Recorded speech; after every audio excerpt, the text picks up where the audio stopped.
Welcome everybody to Roll for Damage. This lovely crew here are going to be joining me on a epic adventure within the setting of Arden, which is my homebrew solar punk setting, and we're going to be using the quest system tonight, which is a little different. It's rules light. It is entirely based around a D20, with every other aspect of the rules pretty much simplified to allow us maximum role play. I'd like to thank Roll for Damage for letting me take the reins tonight. This is my first time DMing on the channel. You can normally find me over at Paradise RPG. But before we get into tonight's events, first thing, our music tonight and our ambiance is brought to us by Sirenscape. So we'd like to thank Sirenscape. Not a sponsor, but a great resource. Roll for Damage is also sponsored by Hero Forge, which is an amazing tool if you're trying to make some custom minis like this Katya or this Scarlet from Paradise. We love Hero Forge over in Paradise, and we love Hero Forge over here at Roll for Damage. They've got all sorts of great tools. Definitely check them out. You can also export pins or just 3D images of your miniatures for all sorts of uses. And I hear recently they've partnered with Tailspire, which is a new what do you call them? What do you call those things? Digital tabletop for virtual tabletop. Virtual. Thank you. Yeah. You've seen my home. It's built of miniatures and Dwarven Forge. So these digital it's true. He just goes and virtual picks it off the wall. They confuse me. But yes, they have partnered with Tailspire to get 3D images of your minis into Tailspire's 3D VTT. But that's enough about Hero Forge. I think we should go around and introduce our fine players tonight. Tell us who you are, where we can find you, and maybe just a hint at who your character is. Let's start with right above me with Kelsey. That's me. So, hi, I'm Kelsey, also Roguzu on Twitter and YouTube. I draw a bunch of things, especially my own characters from the games that I play. And on my YouTube, I tell the story of the first time that I ever DM'd. And I'll be playing quite a little character tonight. So, yeah. Thank you very much, Kelsey. Let's go over to Josh, who's also our lovely tech tonight. Thank you, Josh. Yay! I get to be pressing all the buttons. Hi everybody, I'm Josh the Pirate. You can find me here on Roll for Damage on Monday nights, where I DM the Humblewood game, where Sean, until very recently, was guest spotting in, and he was amazing, our resident bad dad. Other than that, I am just about to embark on a really crazy section of my life where I'm launching my own Twitch channel, because I'm a freaking idiot. And I'm going to run an enormous 12-hour charity marathon tomorrow for International Talk Like a Pirate Day, because I'm a freaking idiot.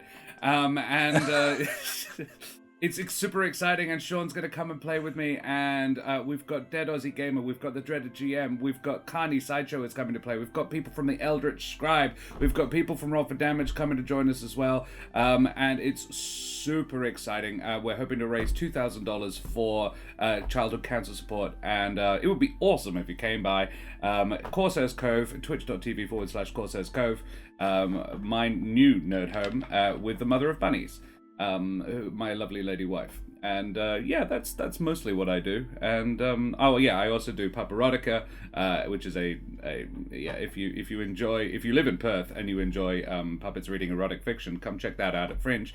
And I'm part of the There Be Dragons crew, where I play the infamous and deadly pirate Scan Felspar. It's a podcast. Check that shit out. Thank you very much, Josh. Yes, I am super excited to be playing in the 12-hour charity stream. It's my first time playing a dwarf. I'm very excited. Hey. All right, let's turn it over to Kevin. I get to follow that. Okay. That's a lot of stuff. That's more stuff than I did in the last 6 months. We stream 3 nights a week over a Dirty 20 gaming, Fridays, Saturdays, and Sundays. Mostly D&D, but I always try and sneak something else in because I'm the DM most of the time. So at least I want to be a GM every once in a while and do something different. And we've got a whole bunch of our seasons are just sort of turning over. So we've got a bunch of new stuff starting very, very soon. And yeah, come and see us over there. So much, Kevin. Awesome. Shannon, where the hell That's are you me.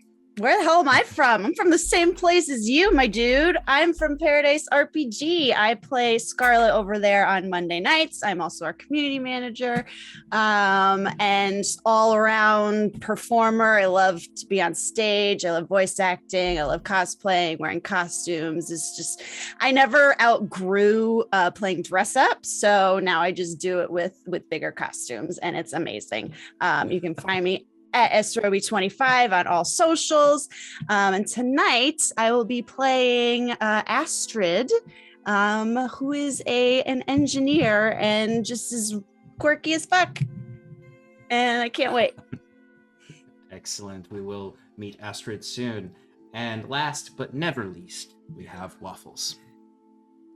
Hello, I'm Waffles from Wafflesmaplesyrup. I'm the GM, audio editor, one half of the peeps that started it, along with Syrup.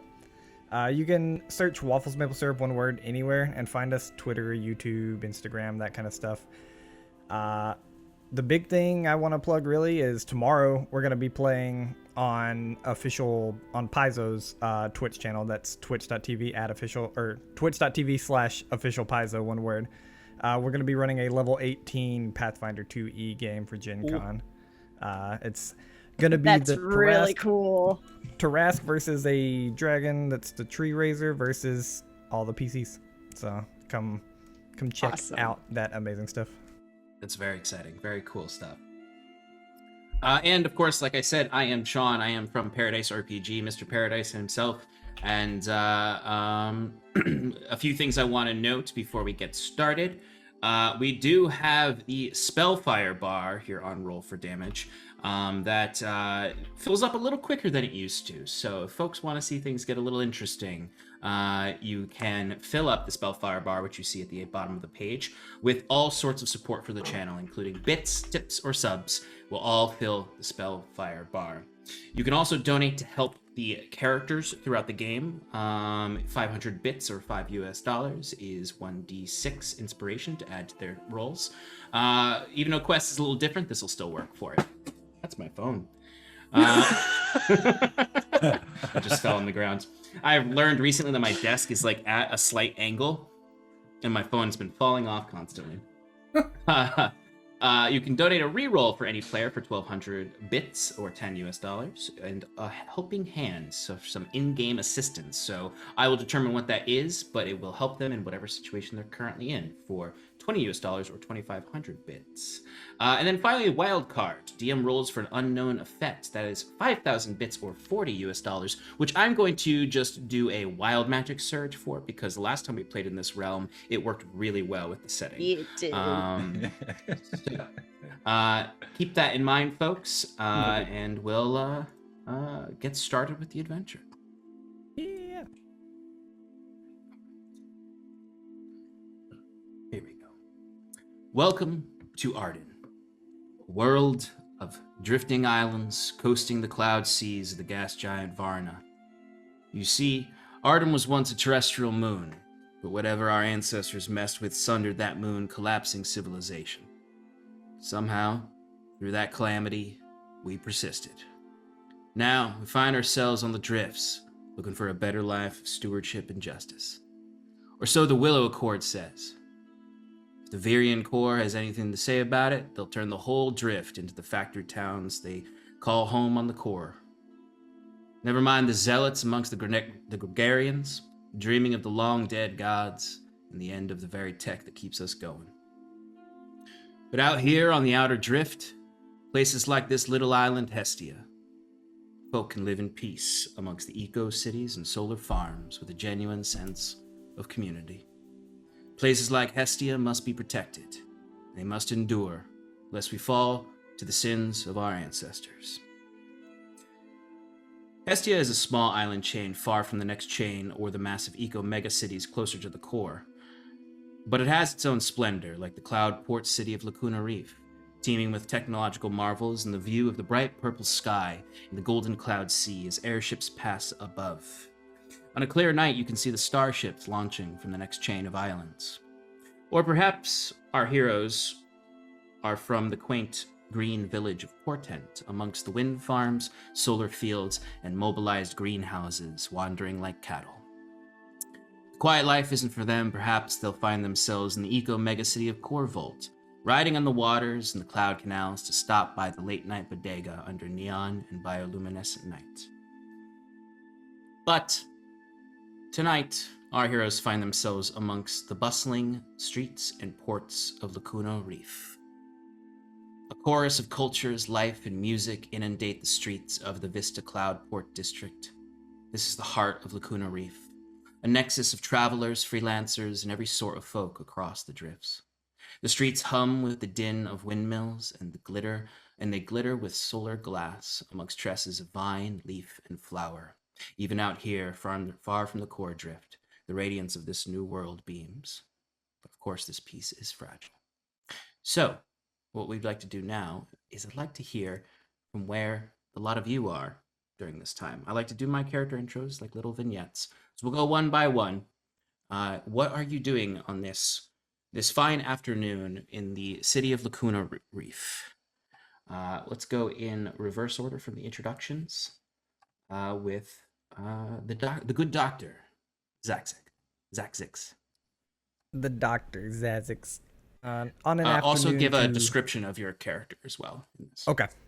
Zazix on an afternoon to themselves is holed up in their little room, whether they have rented it out or just happened to find an abandoned house. It's kind of hard to tell. You would see a skeleton wrapped in basically mummy bandages on his right foot. He has a flip-flop on his left foot that's just wrapped up. On his right arm, he has this futuristic-looking gauntlet, and he keeps this really long cowl over his head, but every once in a while when the wind hits it, you can see a very bright gem in their forehead.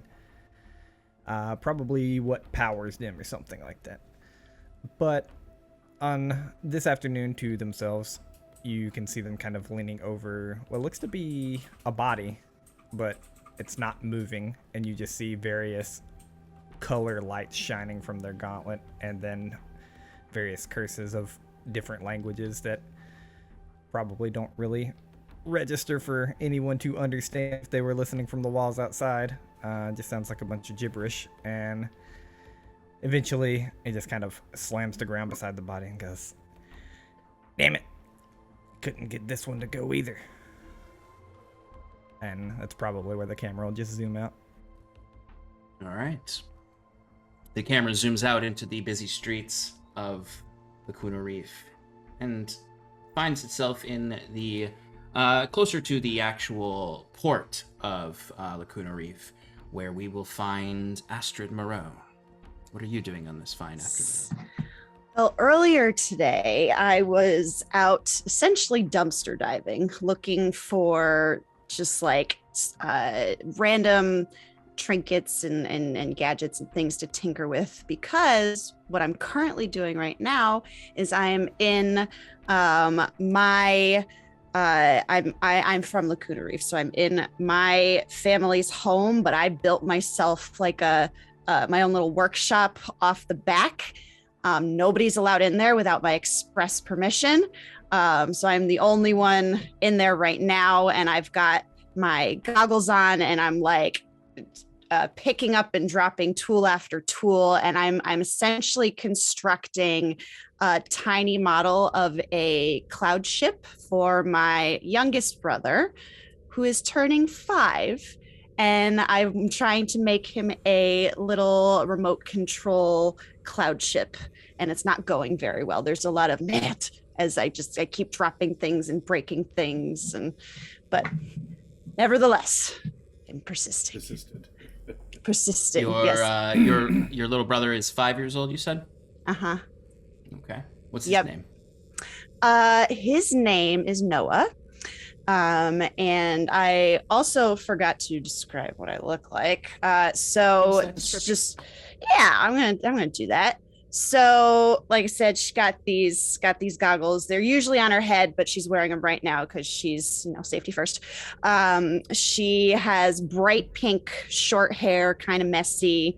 There's always some sort of like grease or dirt or oil or something smudged across her face. Just wearing like a really ordinary plain tank top, overalls, gloves. This is me. This is what I'm wearing her right now. Combat boots, and she's got double piercings in both ears, and she's just wholly focused on this construction. Okay. Would it be safe to say that you're over-engineering this little cloud ship model? I'm very over engineering this. Absolutely. I'd like you to give me our first Oh, D20 roll. oh of the evening. boy. Excellent.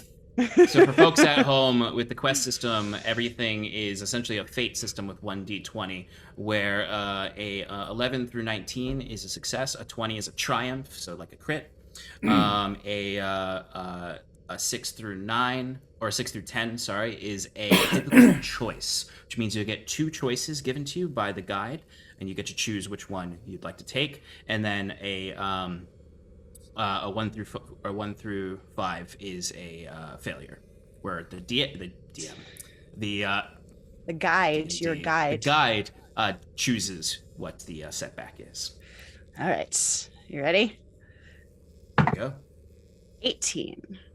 18. Okay. Yeah. All right. So there's you. I imagine this is like a model kit that's meant to be like put together with glue and stuff, but you've got Yeah, welding fuck that shit. tools. Fuck that shit. I do my own thing. You're throwing a bunch of other shit on it. Yep. You want this thing to zoom around the room, and you put. You're kind of like maybe you're biting your tongue, and you get the right wire connected, and you see it starts to fly and flutter around the room. Excellent. You see, as it's doing that, you see a witch's hat in the corner of the room that sort of just billows itself up, and it actually almost like flies on its own over to you and lands gently on your head. Ah, yes. Forgot to put it on before I started tinkering. Do my best thinking with this on. And you can see as soon as the ship is flying around the room, you hear the door slam open as Noah comes running in, chasing after it, as he's been watching the whole time from behind the door. What are you doing? You're not supposed to be in here. You get to roleplay a 5-year-old. Do it. We suddenly zoom out of the room. And flutters out the workshop window. There's a guide.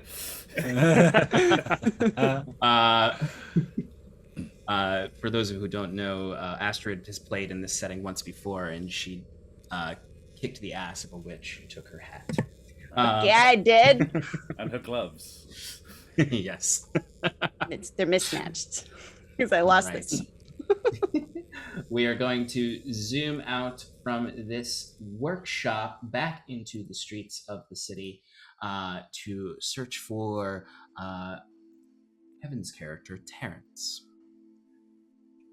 You have to look for a while, because this is a back alley only maybe half a dozen people in those, maybe a dozen people in this whole city know about. It's behind a place that shouldn't exist and in the corner of another place that isn't there. And in that little alley behind a dumpster, is a crumpled little coat with this shriveled little gray face and these long gray pointed ears, white hair. The coat, although crumpled, and the matching pants just pulled in tightly so nothing touches that filthy dumpster and nothing touches that filthy wall. And just watching everybody else that's moving up and down this alley. None of them are good people. It's kind of why you're here, isn't it? You hear your own voice say in your head.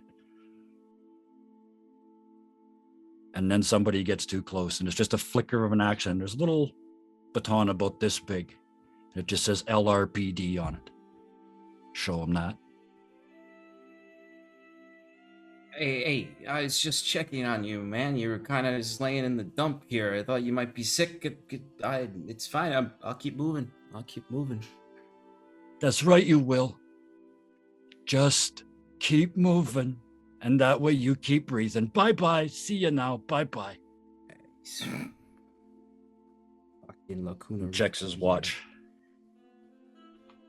and sits back in the darkness. You notice, especially after that display, a lot of the shadier folk going through these streets seem to start avoiding this bend in the underground. Excellent. Love it.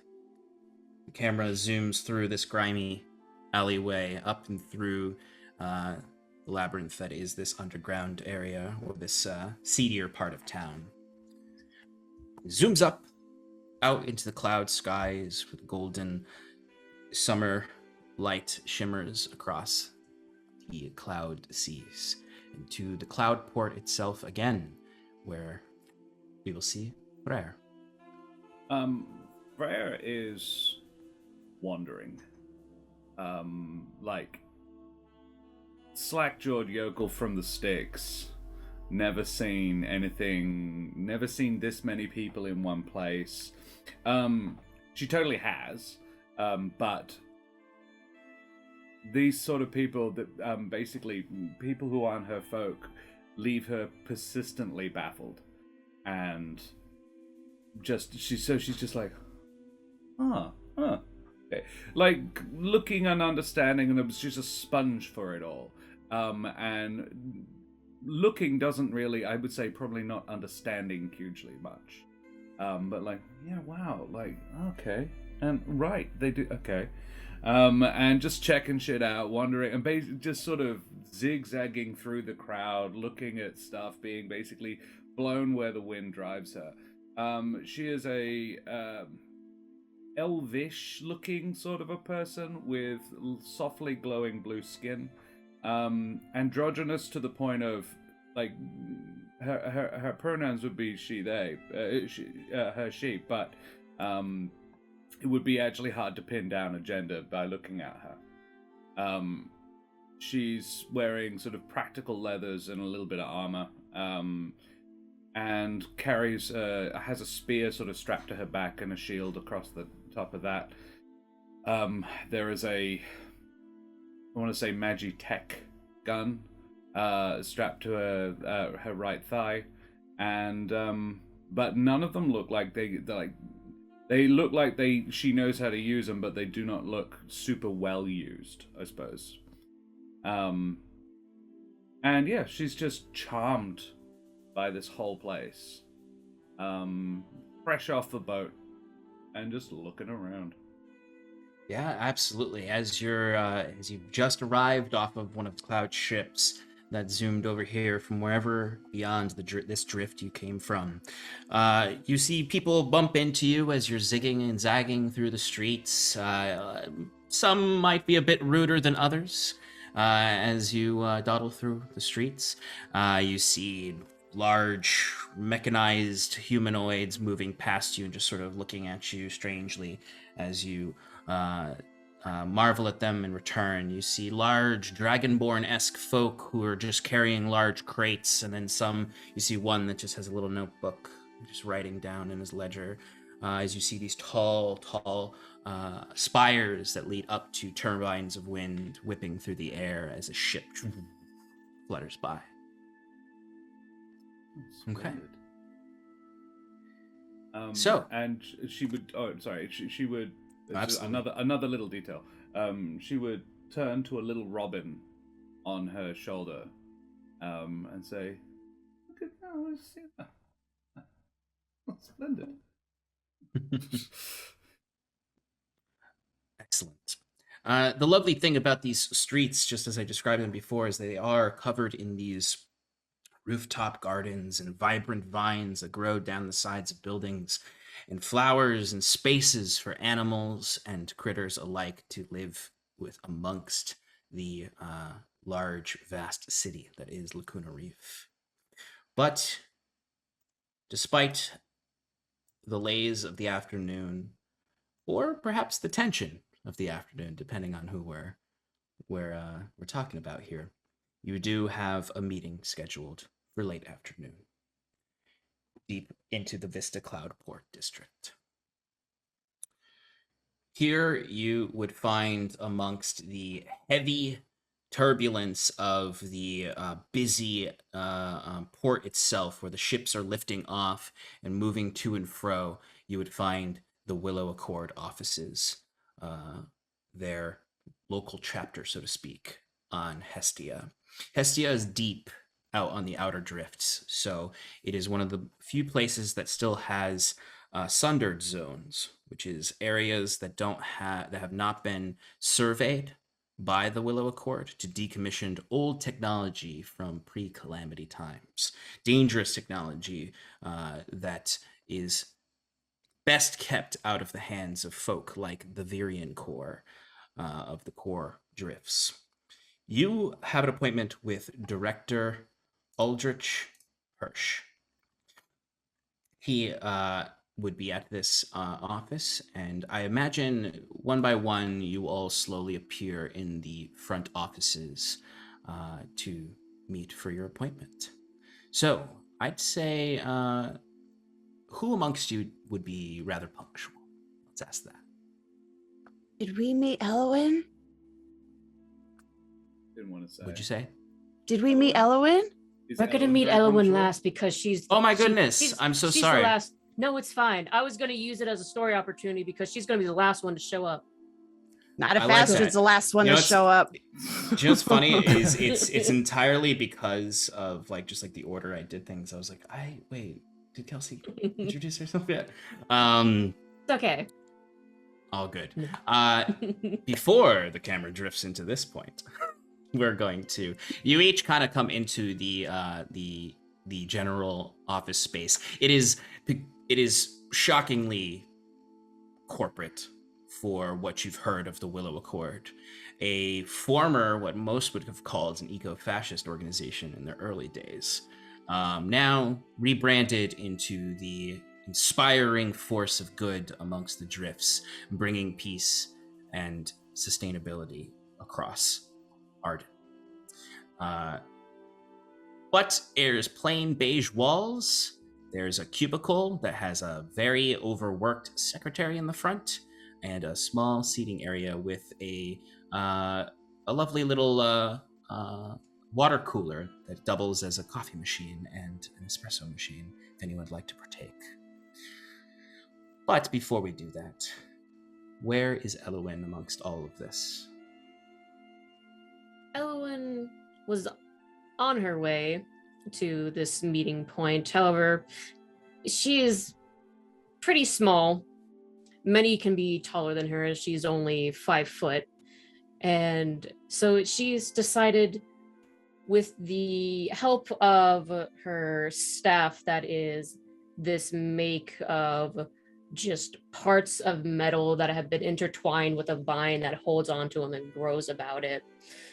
She climbs up onto just this side of a building that has green that is growing up it, and she just kind of with some magic, the vines from her staff grow out and kind of hold on to it as she just holds out, just looks. And she is just this dark elf with white hair, starlight freckled on her cheeks, and these billowing blue cloak. As she's just, goodness, this is such a big place. Never been such a place before. There's nothing like underground. Oh, do I smell food? Oh, and then she gets just distracted by a market that she ends up wandering in. So she's going to be Absolutely showing up late with some kind of. Would you prefer a? I'll give you 3 options. An overflowing deli sandwich, a lovely cup of ramen to go, or a massive, massive cinnamon-covered pretzel. This is Massive determining pretzel. factors. And you Yes. got that pretzel at Astrid's parents' bakery, which is 100% where they work. They own a bakery because it's the most wholesome thing I can think of. Shannon is actively world building right now. Yep. Did they make creme brulee? Obviously. Okay. In case a certain Classic barbarian pastry. ever showed up. Exactly. Sloan Yes. would destroy this place. Sure. Peace and would. sustainability. No, it's all about blood and combat.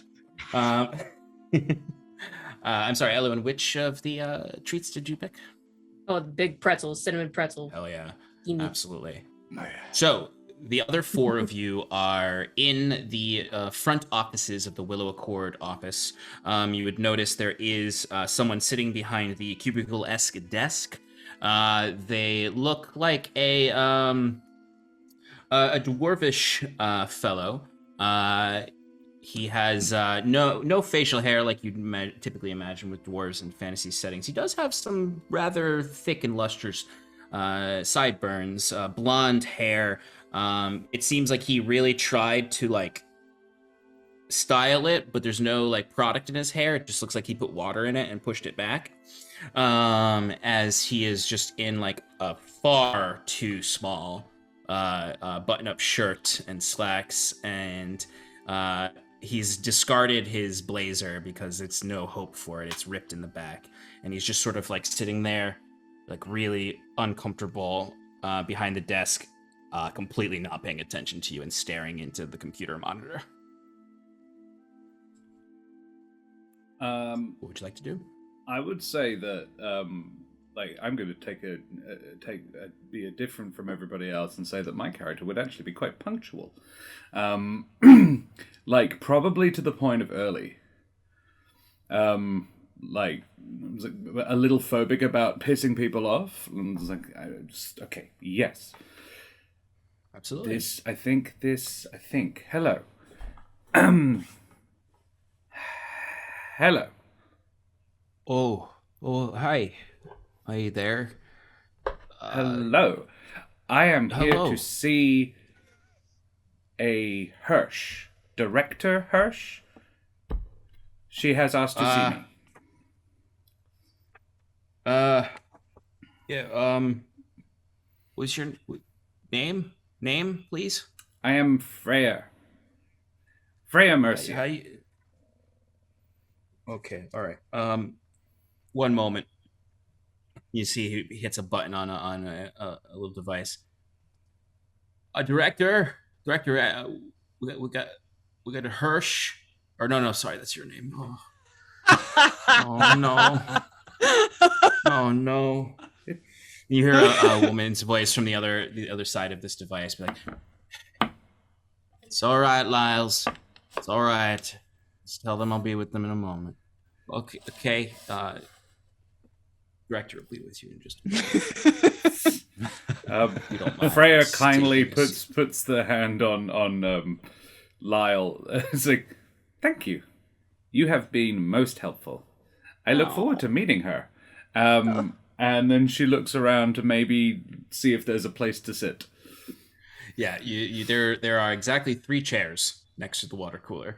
And you see Lyle stands up like really abruptly, like not used to like anyone coming by, but also B, someone so nice. Would you like a refreshment?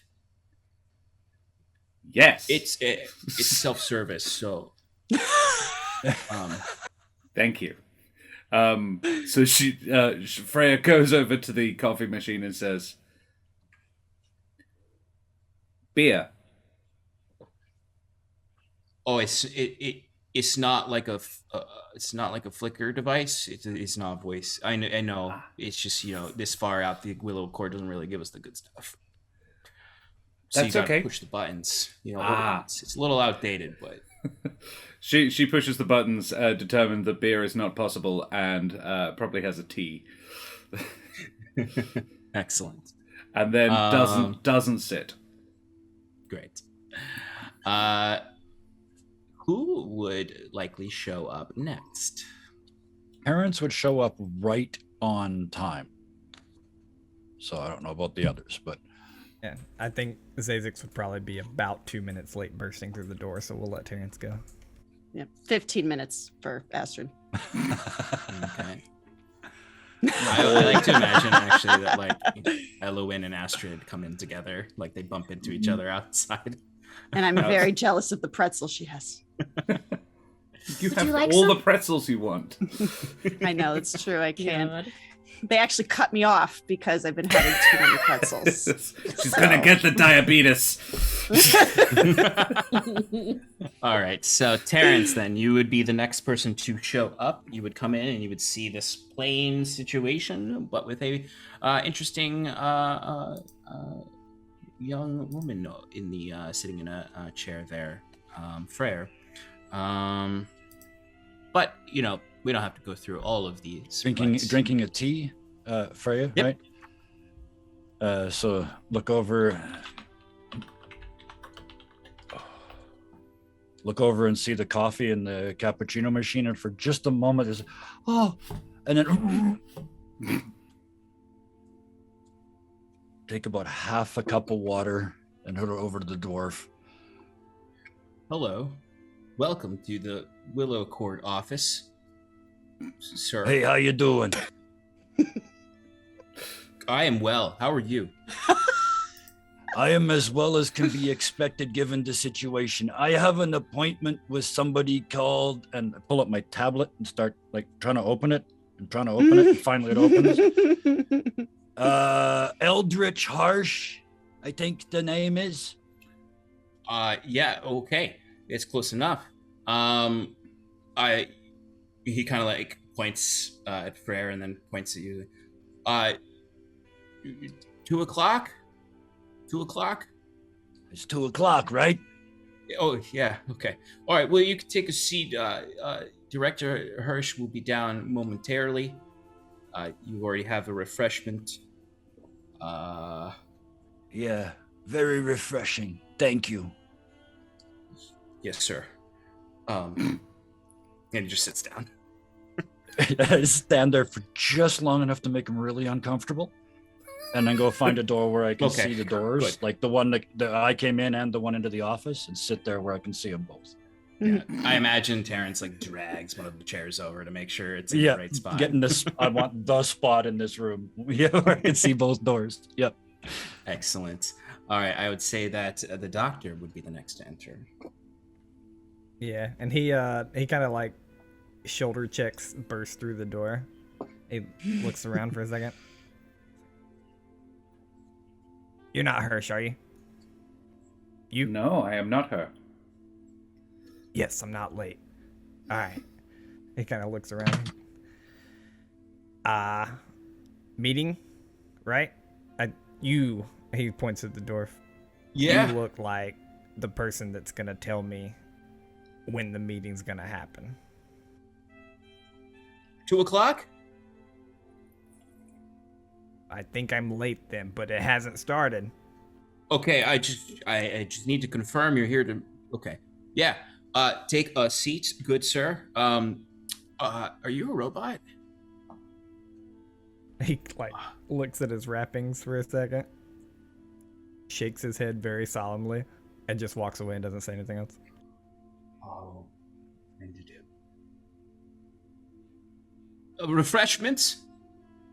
It's self-service. He stops like mid-step for a solid second and a half, and then keeps going and just stands by the wall. Okay. Love that there are 3 chairs and only one person is sitting. Oh well. Don't worry. Director Hirsch will be with you shortly. I believe. Okay. Sure. I'd say Astrid is the next to arrive with Elowen very, very quickly behind her. Yep, I imagine I trip through the door, not like fall flat on my face, but just like my boots catch on something and just like trip into the door and just open it. Now, Astrid, you went to you went to secondary school with Lyle, so you know Lyle. But Oh, good. you can choose if Astrid recognizes him or remembers him from high school. Can I also, roll for it? interestingly, you can absolutely roll for it. But also, the funny thing here, though, is that in the last game Astrid played, she did roll a wild magic surge that de-aged her by 5 years. So That's true. Is that? I meant to ask you. Is that still in effect here? everything is canon from the last game. All right, cool. So she looks 18, but 18. she's 25. I have a question. Shannon, is there 19. For 7 years. how many things do we need to worry about from that? If it's all canon, like what the fuck happened? Don't worry about it. Noted. Yep. Fine. Would you 19. I rolled a 19. Okay, I'm so rolling great tonight. you absolutely recognize Lyle. You remember Lyle? He was a real nervous Nelly back in high school, but he was really into painting miniatures and tabletop Oh my gaming. god. Fucking nerd. He was very nerdy in secondary school. Oh Poor my guy. god. All right. I will walk in and I have a fidget in my hand. I'm constantly just like playing with it, just to give my hand something to do because they need something to do. And I'll see Lyle and just be like, "Oh, Lyle, this is where you ended up. I don't know if you remember me, but I remember you." I'm gonna roll for him to see. If I think. Did you 100% just describe our high school relationship? Because we went to high school together. Because that's exactly the vibe I'm getting. No, I didn't play TTRPGs in high school. And Sean doesn't remember who you are, so yeah, this will work. Yeah, no, exactly. Checks out. Yeah. No. Lyle remembers you with enthusiasm because he got a natural 20. Oh, excellent. Astrid! Yeah! Hey. Oh! Well, What I are you thought doing you here? left. I thought you did left for- Lacuna Reef. for a I heard little bit. stories. I heard a story that you went to the No Go and you went on an adventure for to go find what's her name, the professor that went missing. Mhm. Yep. Oh my That's- gosh! Yeah, it was a lot of fun. But I'm are you here doing now? again. I'm here again. I've been meeting with director. Oh, you're with them? Hirsch. I suppose so. Yes. And me What too. are you doing? Oh, and Lyle kind of looks behind and sees little Elowen with a massive pretzel. Ah, Horrible. you went to the bakery. Smile. Yeah, it's really good. They make the best pretzels. Yeah. Oh, it's her mom and dad's place. Do you still work there, Astrid? On weekends, but I'm away most weekends, so no.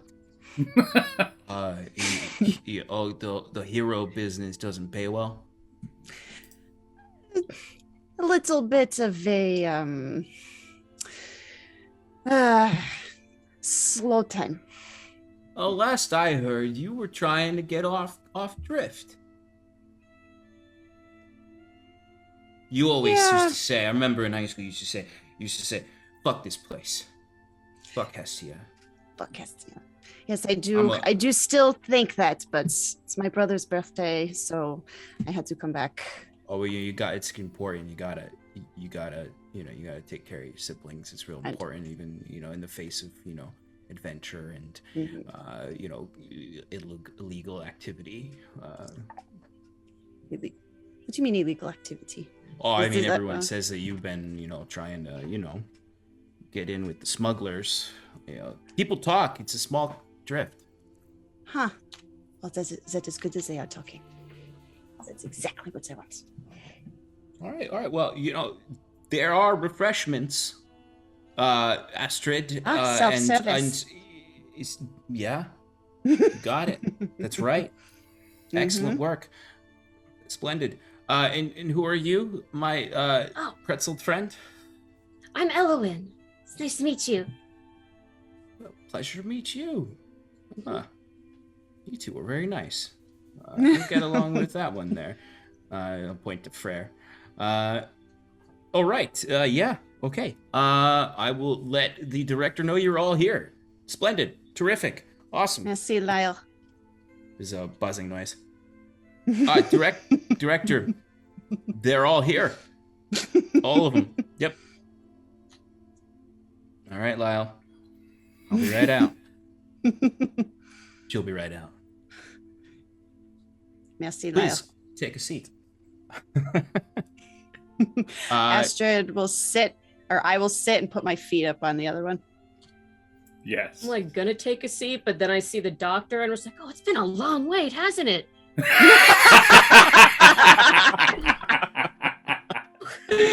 Sean, does inspiration exist in this? Can I? Yeah, right? Inspiration does exist in this.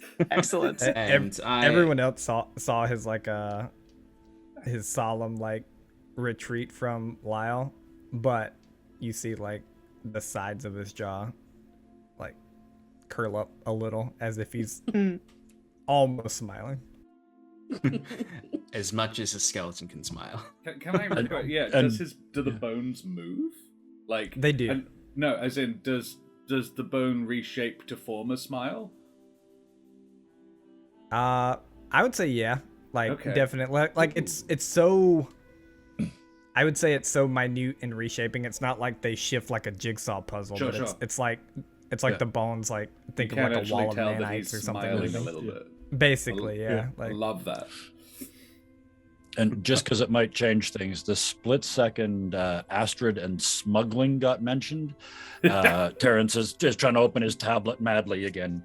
And was then taking notes, sitting in the only other chair in the room where he can see everything. So I imagine I'm staring right at you with my feet up in the other chair. I don't know if it's got a man. camera feature, but if you're looking right at me, it's going to end with. And a wait. Yeah. If you don't cover your face, click. You hear it really loudly. Love it. I love it. All right. So, yes. Great. Yes, you are all kind of alone together for an awkward amount of time. With Lyle in the corner, just sort of peeking above the cubicle and then coming back down. If there's any interactions you'd like, but if not, we'll move on. I imagine I might go over and make, we don't have to role play it, but some sort of just small talk of what's he been up to and how's his family and all that kind of stuff. Just the standard small talk. Yeah, he absolutely Kind of tells thing. you about this brand new miniature set that he got. That is the greatest challenge he's ever taken with painting these minis, and that he's been posting them all over the forums. And he's getting a lot of traction. He's even started a Twitch stream about it.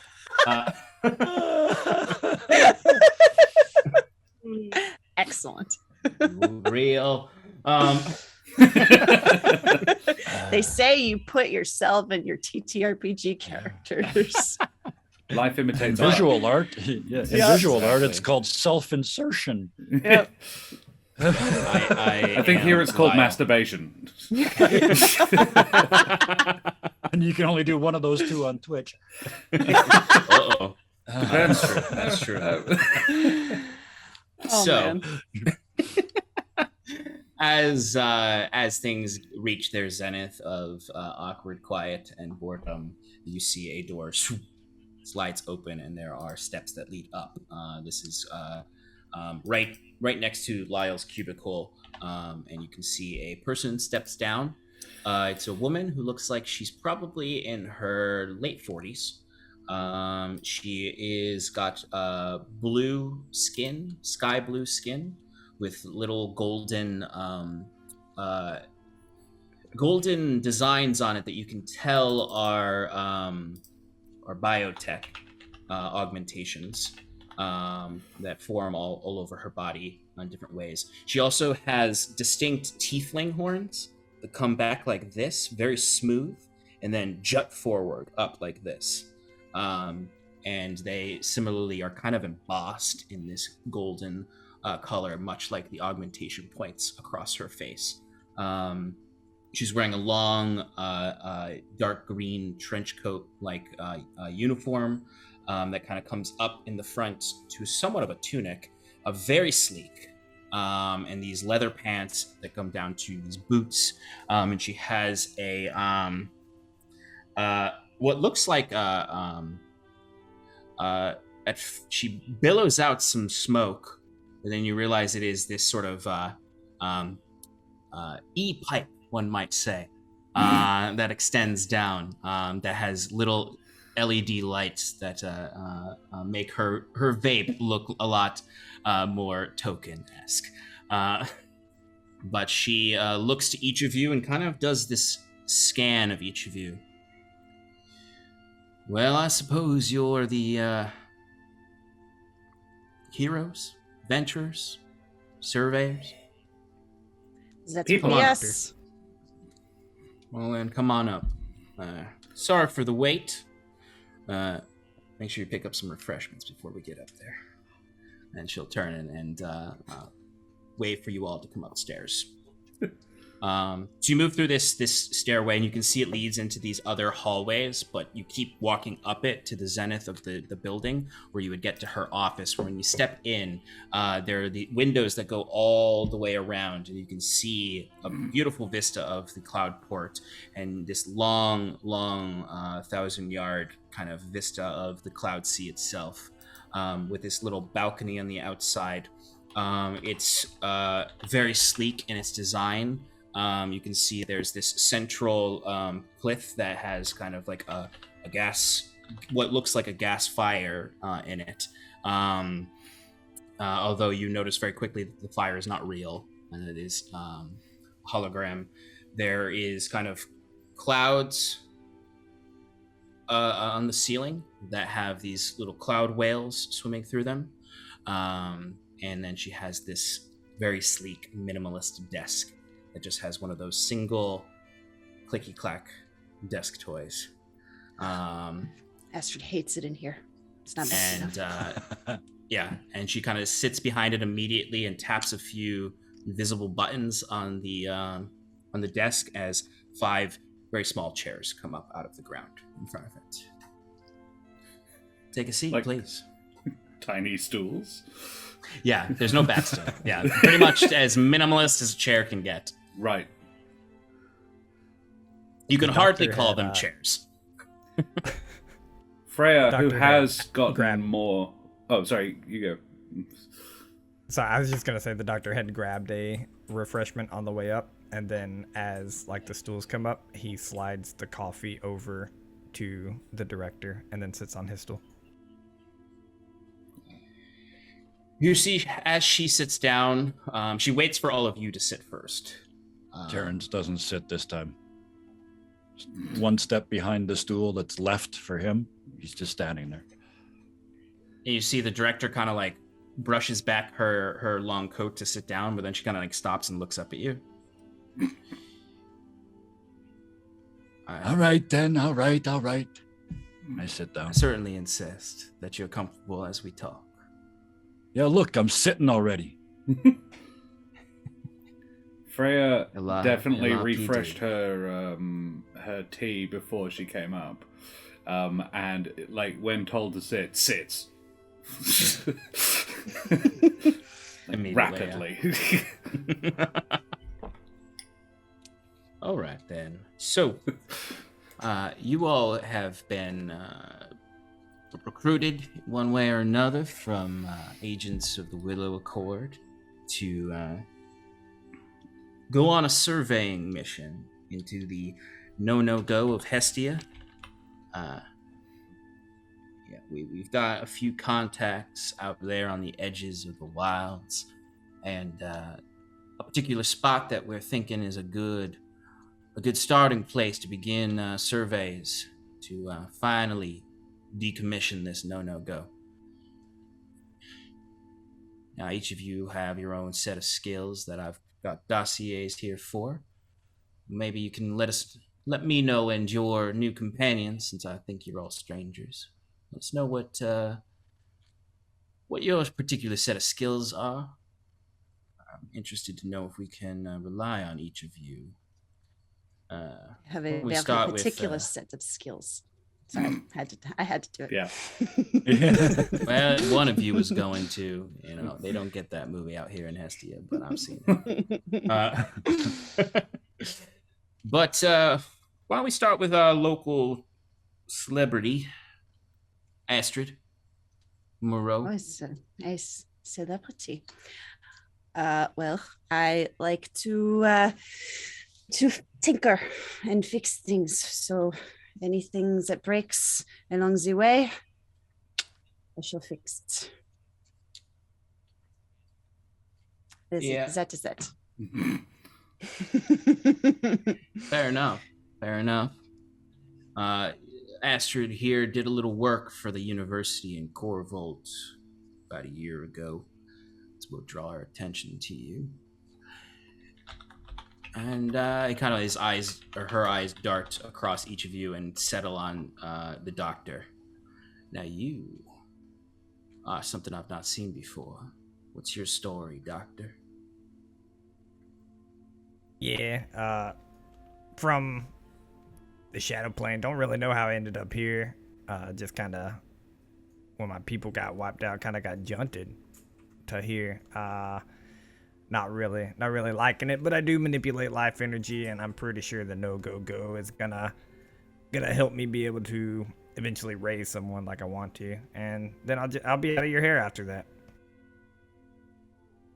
Hey, there's a few things there that I'm gonna pretend I didn't hear, but yeah, well, certainly out here in the Outer Drifts, we can use the help of some extraplanar entities.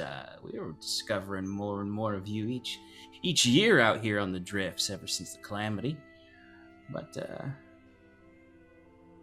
happy to have you on board. Let's say for now. Yeah, for now sounds good. Yeah, there's a mutual understanding there.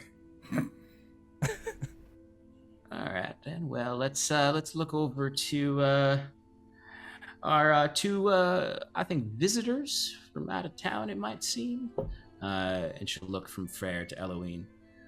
Why don't we start with you? Is that a pretzel? Is that cinnamon dust on your jacket? Yeah. Or what's your deal? So, well, I am very good with working with plants and the nature and environment around me.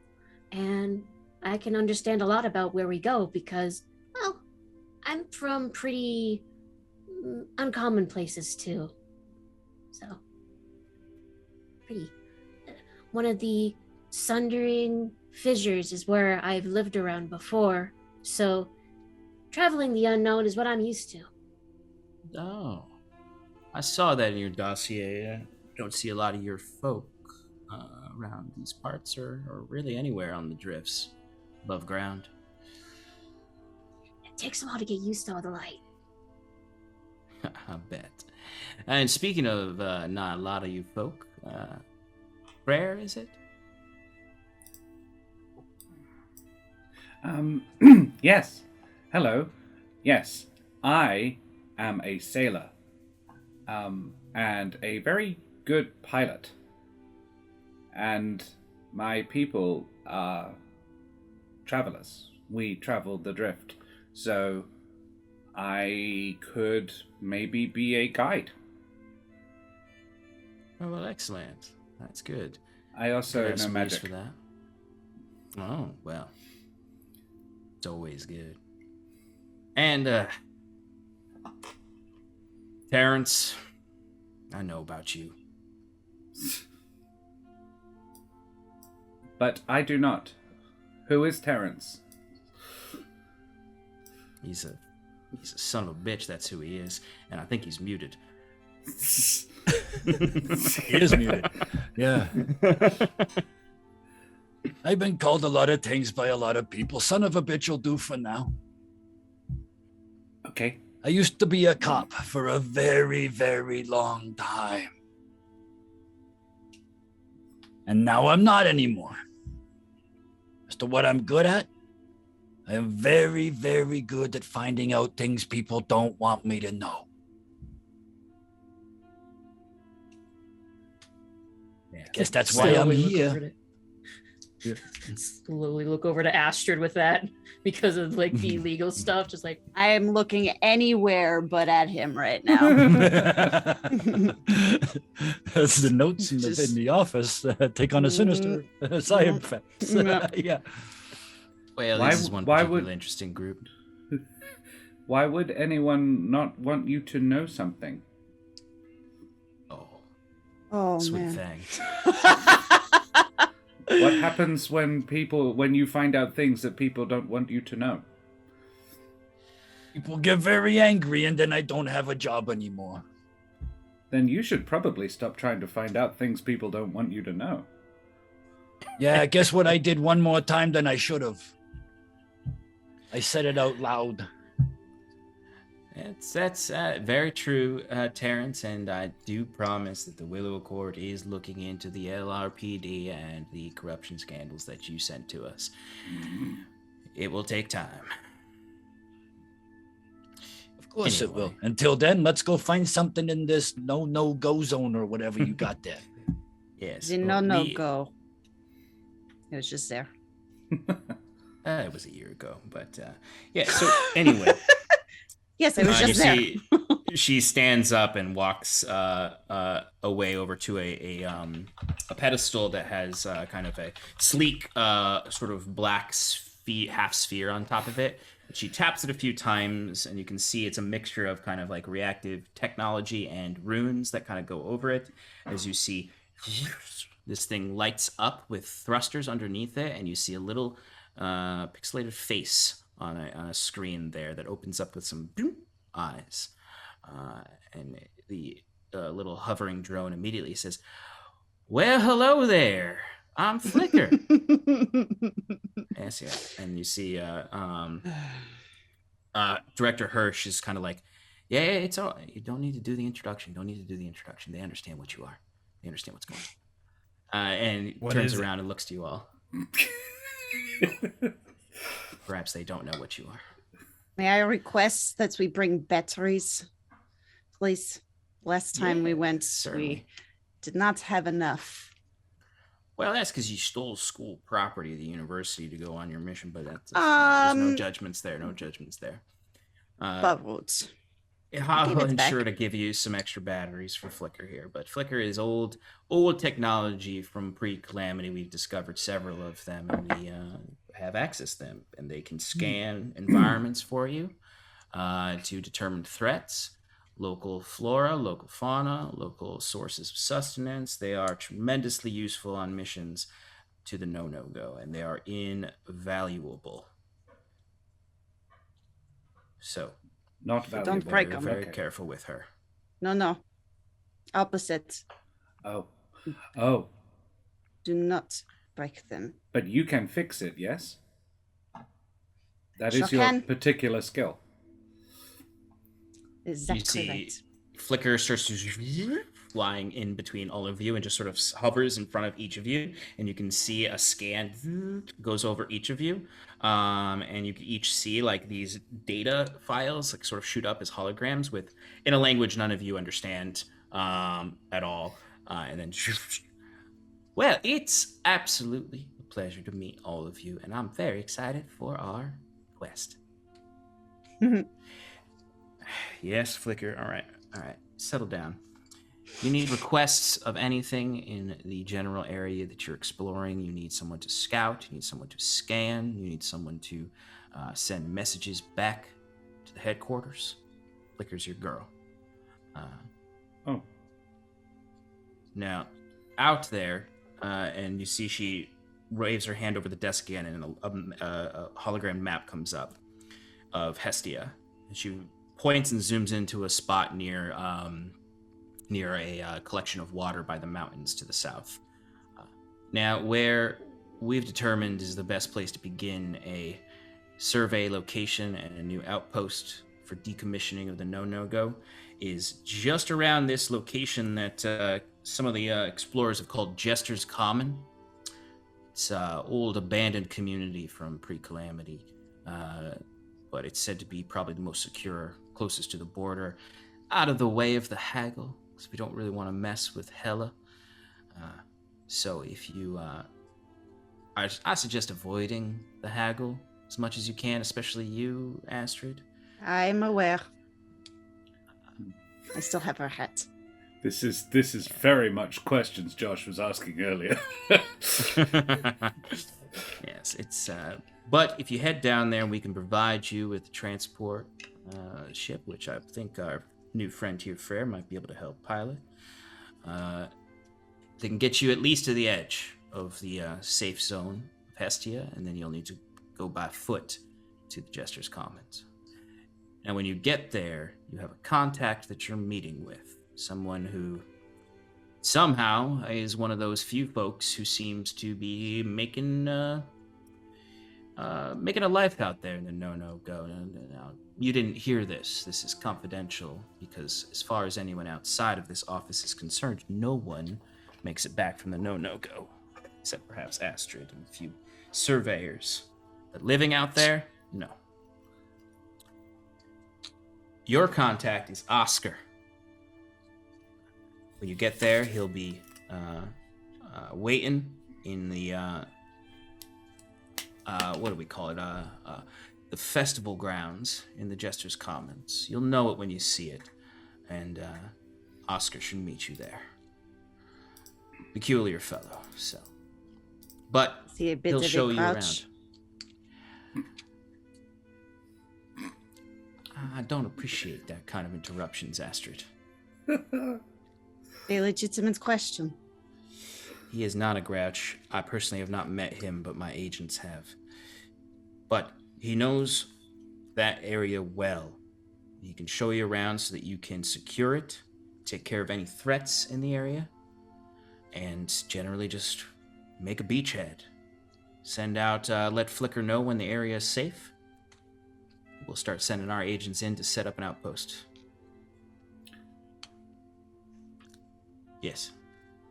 This haggle of which you speak, are they likely to be there? No, they stay to their part to the north. They stay around their bar. Hela, she's not going to expand that far south. I don't think she'll be a threat. Okay. She won't be. What manner of threats should we expect? Well, there's old mechs still operating out there that need to be decommissioned if you can. There are some of those extraplanar issues. She looks at the doctor. Mainly the mechs. Take care of those. I don't think you'll see any, but if there are Virian Corps out there, any of their mercenaries, please take care of them, if you will. And then, of course, anything that seems like a viable threat that is not just a natural part of the ecosystem. Mostly old tech. Clearing out any old tech will make that place much safer. Am I allowed to bring pieces back?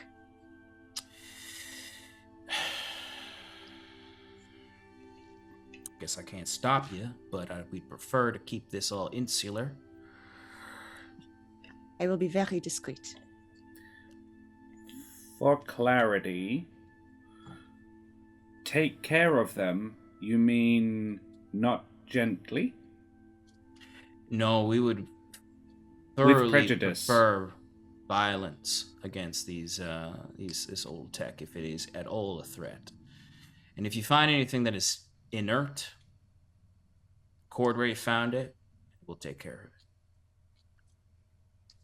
You could take So either- one piece, Astrid. Merci. Would I know anything about these old techs? I feel like I would have done a lot of research and a lot of reading on old technology. Yeah. Yeah, I'd say you're interested enough in engineering that you don't need to roll for this. Is there? You know that the whole purpose of the no-go being an area that's off limits is just that it's riddled with old technology that is much less sustainable, much more dangerous. Some of it is overwhelmed with a mind of its own, and can be very violent towards random passerbys. There's also like places where there's let's say sort of poisonous air or radiation, things that generally you don't want to be caught amongst. And it takes a lot of effort to decommission a whole zone of this, and this creating a beachhead is a typical first step towards that. Okay, cool. Well, it sounds to me like this establishing a beachhead sounds a whole lot like go in there and kill everything that moves, and then kill everything that doesn't move next. Yeah, I mean, you don't have to kill any of the critters out there, but if something looks like it's angry and it's got fangs or claws or guns, yeah, take it out. This is why people hate corporate people. Why can't you just put kill everything on the contract offer? Well, it's got to go through legal, but any other questions? Some parts I don't miss. Some parts I don't miss. Well, that's why we like to use teams like this for the first parts. There's less paperwork. Particularly if they all die. How long do we have to get there and complete the scoping? Well, you can get there. Truthfully, you have as long as you need. Our agents are on the ready for as soon as you send the word back that the area is secure. But if it takes a little bit of time, we do not mind. We want this to be thorough. We don't want you calling back while there's still threats out there. But that being said, we are looking to start breaking ground on a new outpost within a couple weeks. So plenty of time. So don't be too worried about getting back soon. Well, that is what they call me, Thorough Mirror. So it's Is that the what name they I call hope. you, Astrid? I was hoping it was going to catch on, but it never did. I'm thorough, is what I'm saying. Yeah, I got you. Any other questions about this mission? I actually do have one more question. It's kind of a big one. How many people died doing this before us? That's not part of your contract. No, you said if I had any questions. You didn't say if you were going to answer them. I had to try, eh? That's fair enough, Terrence. That's what you're known for. I'm sure almost screwed up the accent. Yeah, legal wouldn't like that. They did screw up the accent. I'll be back in a minute. All you're concerned about is the I'm current slipping task all at over mine hand. too. We provided each of you with enough resources to purchase a few goods before you head off from some of our approved shops near the office. So if you're looking to get a little extra firepower or other things, you can check outside with. We've got Dottie. She's a master engineer of weaponry and gadgets. She's got a few items available that you could look at. There's Thalen. Don't mind him. He's a bit moody. He's one of them. He's one of them gregarians. So he doesn't really like being here, and he's very begrudgingly helping us out. But he's got some of those enchanted items. And finally, we've got just an absolute peach. We've got Grace. A little bit of both. Specializes in the magic and the technica, if you know. So if you want to check in with them outside, they'll be willing to give you all a few supplies. Maybe some healing tonics, or if you're looking for some firepower, they've got some of that as well. I'd say each of you can get one parcel each. So go and check that out, and then on the hour, there'll be a transport vessel that'll come by that you can pick up, and head on out towards the no-no-go. All right. Well, yes, Frere. Traditionally, I think there is payment. Is this one parcel? No, the parcel, will consider that a gift from us for helping us out. Payment-wise, now these payment is up for negotiation if there are particular things that you're interested in, but we are willing to provide some standard chips that will be accepted anywhere amongst the drifts as currency. We are looking at dropping each of you with at least 2,500 chips, enough to get you off drift, or enough to settle down quite nicely, even in Lacuna Reef. But that's up for negotiations if you're looking for favors or other sorts of things. I seek a particular piece of information. An organization like yours would potentially have it. The location of a place from before that may still be there. Interesting. How about we say you do this task for me, Frere, and when you all return, we can have a longer meeting to talk about what the Willow Accord can do for you. We're very generous with our friends. You can look at this as a first step in a partnership that can get you what you want. I am always looking for friends. You're gonna have to watch after this one. Well, if there's All right. nothing left, I would like to go and see Dottie. All right. Well, Dottie, they're right outside. They've got their little workshop set up. Thalen, he's in the basement. He likes to stay away from all this technical stuff all around. So just knock before you go in. He's a bit skittish. But Dottie and Gracie, they're outside. They'll be happy to help you out. Thank you all for doing this. It is a tremendous task, and the Willow Accord appreciates your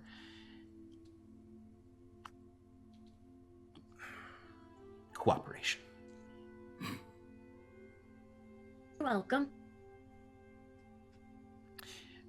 And I'd like to be the last one out if I can, because I want to stop just before I Absolutely. head out the door.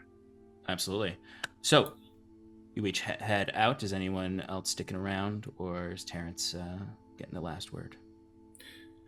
Freya would go to shake Hirsch's hand. Cautiously, not sure if this is appropriate. But Yeah, you see Hirsch gives you a firm handshake back, kind of a little surprised at first, but she'll return it forcefully, and as she's shaking it, like, please enjoy your time in Lacuna Reef. I have so far. Thank you. And tips a tricorn hat and leaves. Excellent. All right, Terrence. Go ahead, Doc. Yeah.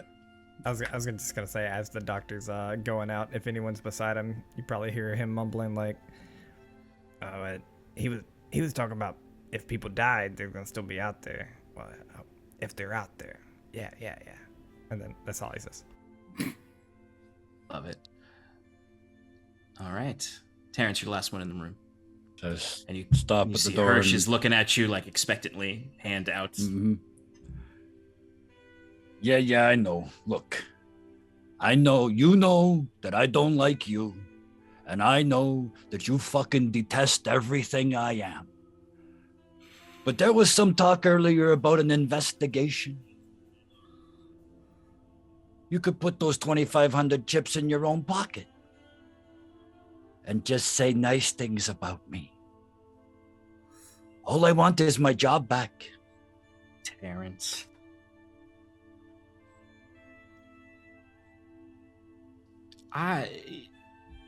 All right. I'll put as best a word as I can for you in with the LRPD. You know, you're no hero amongst them. No, I am not. Can't say it's going to be a pleasant experience going back there, but I'll see what I can do. But I'm telling you, no promises. None taken. But think about it. Think about how bad that's gonna be for me, and I still want it. Yeah, you're very persistent. We know this. But while you're in the mindset, you wouldn't be too much trouble, Terrence, while you're out there. Oh, here it comes. Keep an eye on that young roughneck, Astrid. Oh, I'm gonna be keeping an eye on all of them. It's what I do. We've heard about her and her ambitions. Yeah. He pulls out his tablet, starts flipping it open.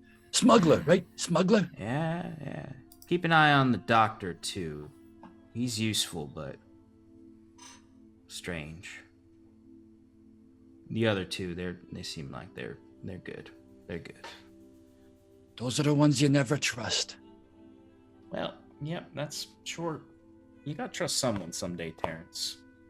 I don't even trust me. Smart man. Well, get on it then.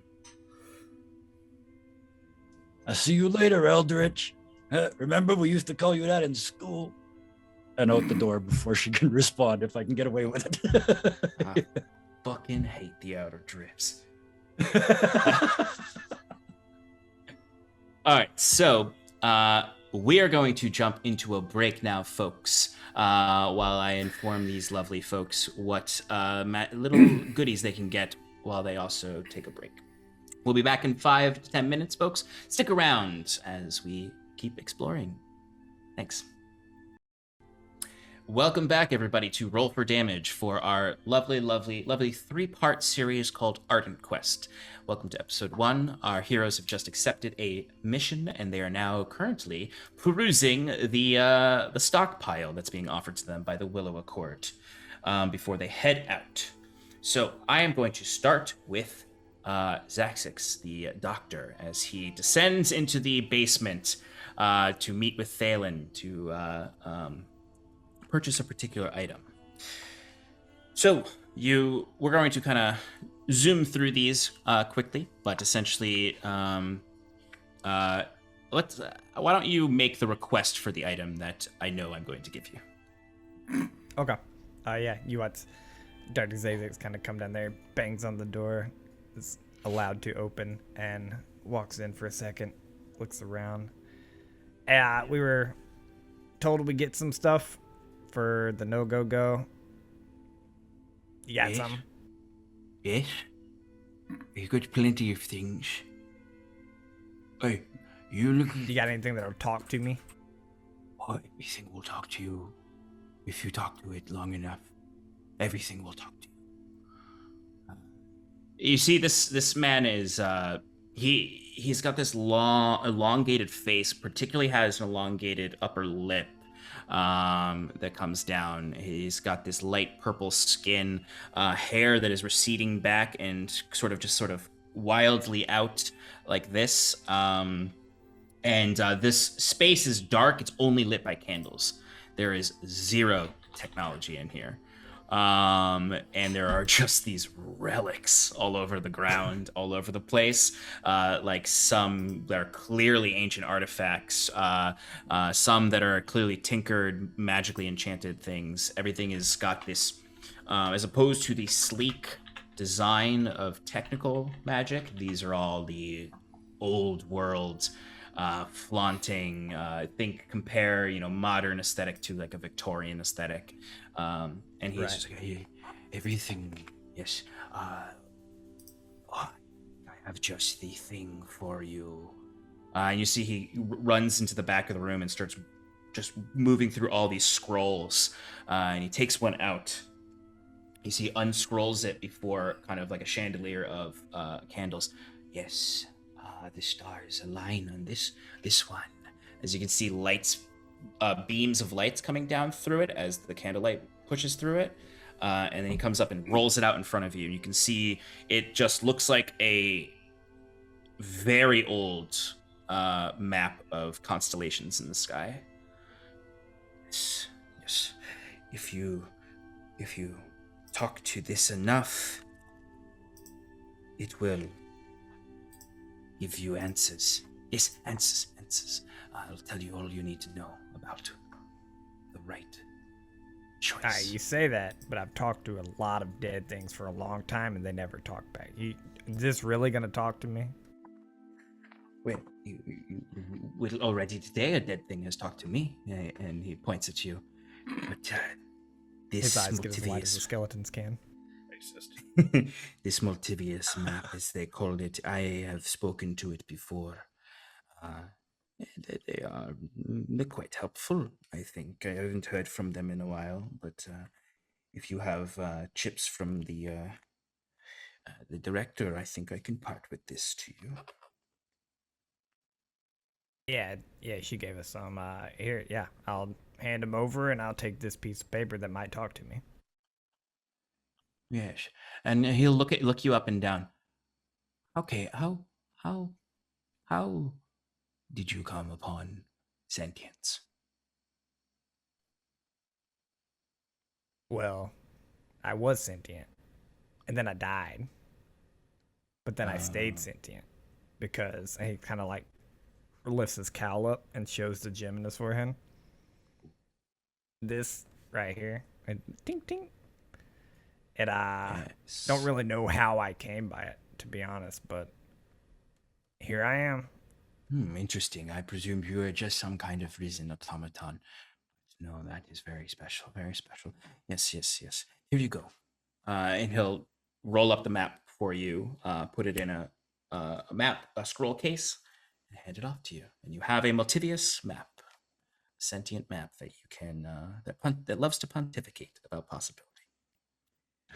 He gives them a little nod and actually reaches out and like pats him on the shoulder for a second and says, "Hey, thanks for I know you thought I was a robot, but thanks for not like making fun of me." Oh, I would never make fun of such a beautiful creature. He nods and just walks away. Come back anytime. And he seems to almost like slink down at that and return to what was probably a nap he was having. Outside, back on the busy streets of the city, you, Frere and Astrid, you would visit Dottie's workshop. You would find a lovely little shop, open air. You see there's several different projects on multiple desks. As you see this,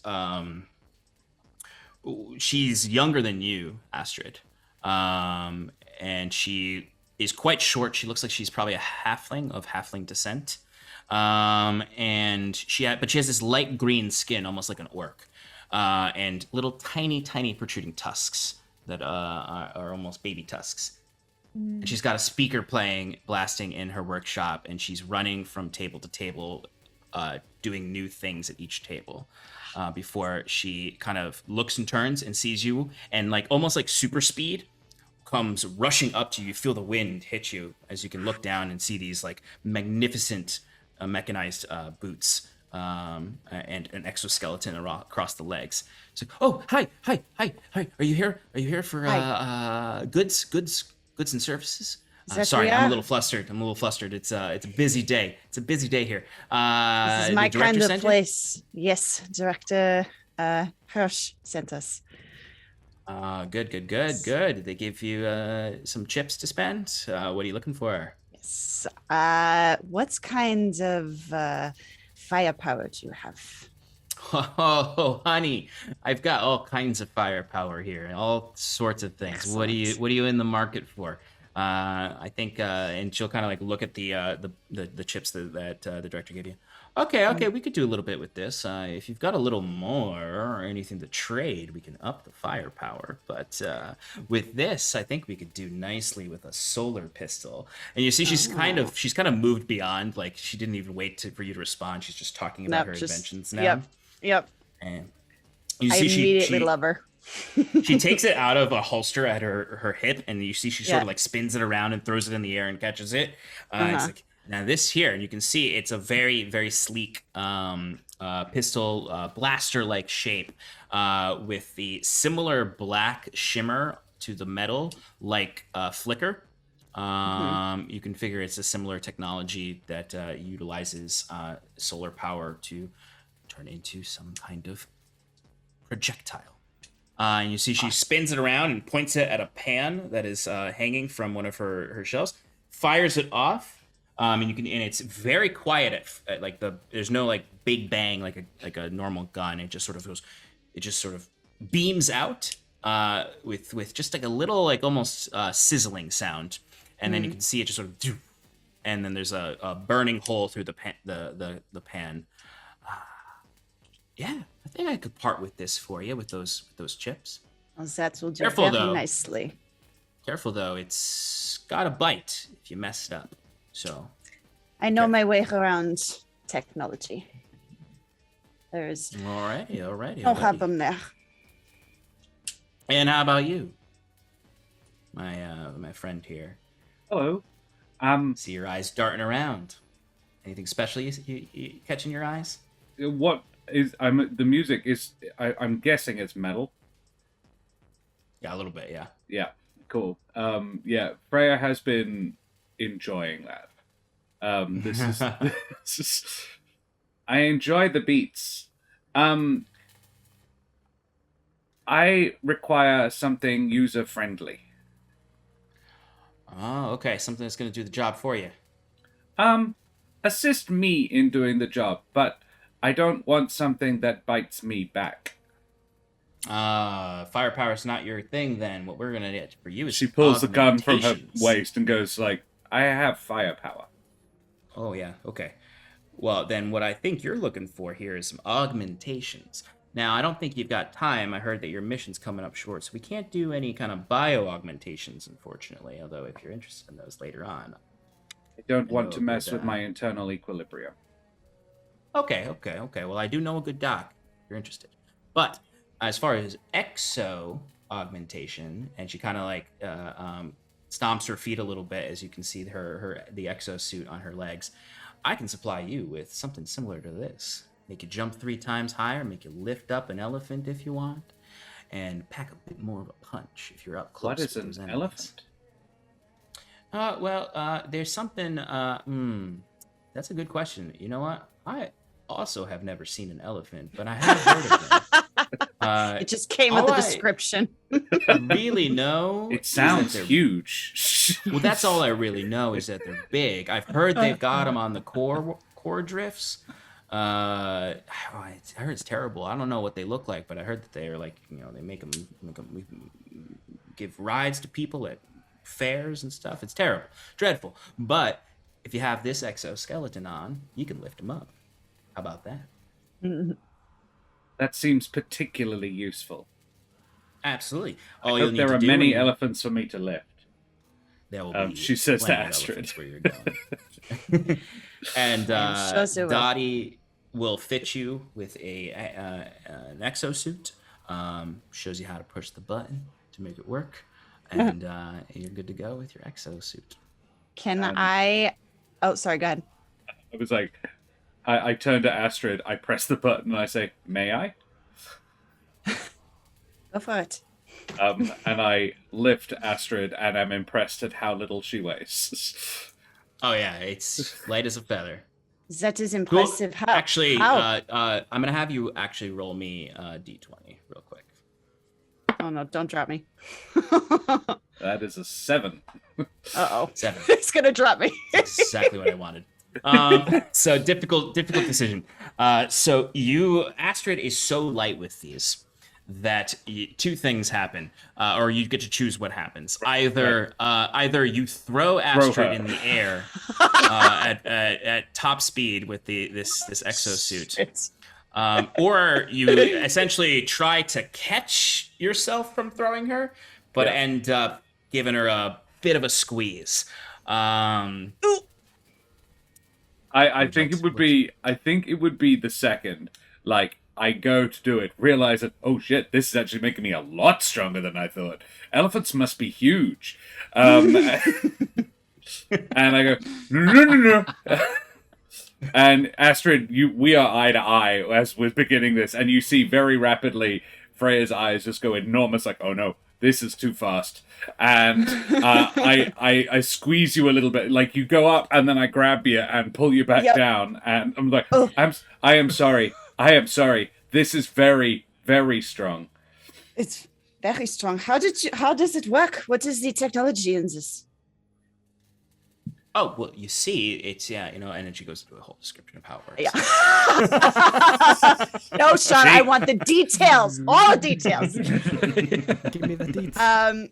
Can I want to ask,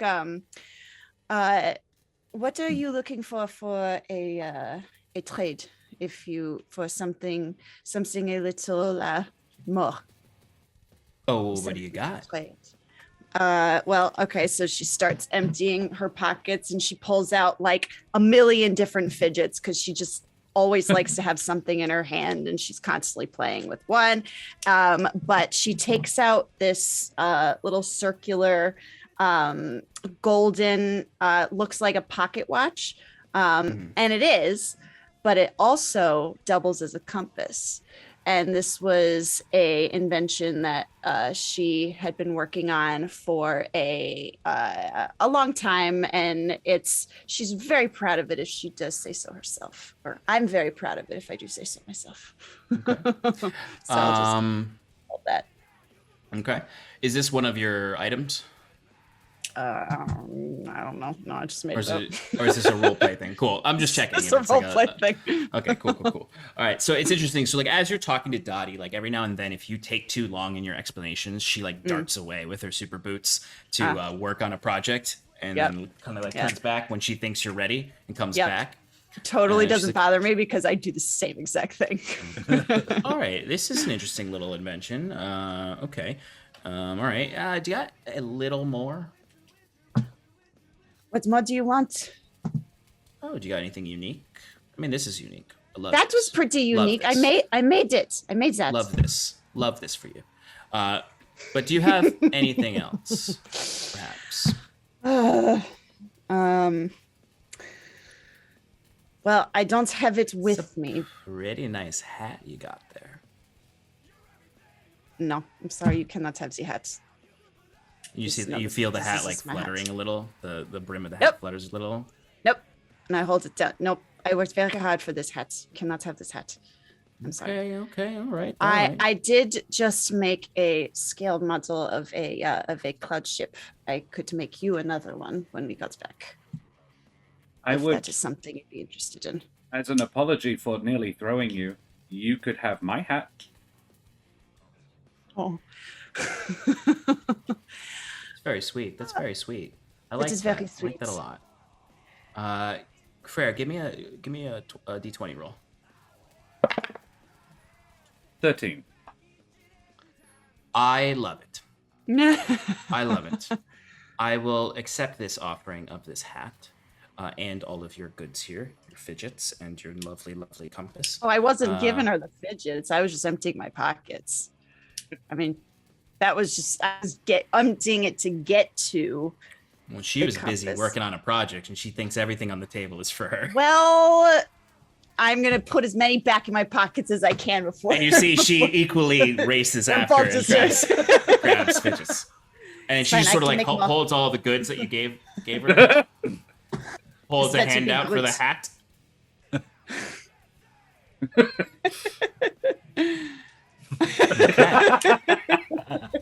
You see she dumps them amongst her hoard, and she comes rushing over to you, Astrid, and goes, "Okay, all right.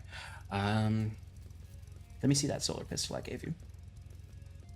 I do really cool. Like take it out and spin it and hand it Okay. to her. Handle first. Okay, and she disappears, super speed, comes back super speed. She holds it out to you, and it now has an additional feature underneath the barrel. She's okay. All right. Costs you one of these things that I've heard about in life called an action point. I have also heard of But- these things. If you spend 2 of them action points, press this button here, and she kind of clicks something, and then you see she actually like grabs something at her waist, this little contraption, throws it up, and it kind of opens up like this little like drone that opens up with a target. She fires it, and a little wraith fire bomb comes flying out, and it's caught by the drone though to not blow up her shop, and you see the drone just Yeah. and it opens up as you see a bunch of ash and smoke come out of it. Set. Once again, be very careful with this. I will be very careful. Merci. Please do not fire that near where I am standing. Well, then don't get in my way. I was planning to be the shield maiden, but okay. Well, love this for you two, but I've got work to do. So, I will be Thank back you. to talk about those boots at some point. and I want to she repeat. takes the hat off, puts it back on. Okay, so Terrence and Elowin are going to go to the other side of the building where you can find a much more manageable workshop, much more cleanly organized. Everything is in its right place when you go in there, and you see a very, very tall and sleek, very similar to you, Elowin, a dark elf in somewhat appearance, but seems that your peoples may have drifted apart at some point. She's probably about like 7 feet tall, though. Very lithe. She has this elegant long robe on that comes up to the neck. Very short cropped hair held back. It is a bright, vibrant pink, and her eyes have sort of the stars in them. One might say, if you're from Roll for Damage, she looks an awful lot like Auric. But she kind of looks over and sees the two of you come in. Oh, lovely. Welcome to my shop. My name is Grace. As you see, she kind of holds her hand out, and a little mechanical owl Yes. appears on her arm. Please tell me it's Gladstone. Its name is It's Winston. Gladstone. It's Winston Winston. Mecha. Yeah, it's Winston. Yeah, He's wind powered. Yeah, absolutely. Elowin, you would see that this is a space that it doesn't look like what you're comfortable with, but it has the same essence, this fusion of magic and technology. Welcome. I presume the director has sent you with some chips to acquire goods for your adventure. We have all sorts of gadgets here, using Technica and Magica to create marvelous things. Both dangerous and helpful, and little in between. What would you like? Do you want to go first, Mr. Son of a Bitch? Hey, thanks for asking. No, you go ahead. And he's already got his tablet out. Okay. And the second you turn your back with one swipe, he opens his tablet and starts high-speed thumb typing everything that's happened up till now. So, Fantastic. it sounds like we're going to be dealing with a lot, possibly. So I was wondering if you have anything that could also deal with a lot, maybe multiple people, or like something with big oomph to it. Oh, well, certainly, child. And you see she holds a hand up, and you can see out of like almost like a dispenser, you see these 3 small opalescent pearls come out, and they kind of hover around her hand. Chaos pearls, certainly enough to incapacitate a group of foes or enemies. And then another hand comes out, and you see these black pearls come out that have kind of a violet and red shimmer to them, and they float around her other hand. On the other hand, if you'd like to put them in a bit of agony, Wraithfire. I like chaos. Excellent. You see she runs her hand, and they fall gently into a little bag that she then places in your hand. And you can see, like, although she has this magical air to her, you can very clearly see technical augmentations, the same as Hirsch's that you saw. There's very much a fusion of magic and tech in this space. You are truly a testament to your name, Miss Grace. Thank you. My pleasure. And she does a deep, almost perfect right angle bow. And for you, sir. And one swipe, the tab closes back inside the inside jacket pocket. Hey, how you doing? I'm well. That's good to hear. Contrary to popular belief, I'm big on the non-lethal. I don't like killing people because you can't get answers from dead people. I'm wondering if you got one of them little tiny disco balls I might have.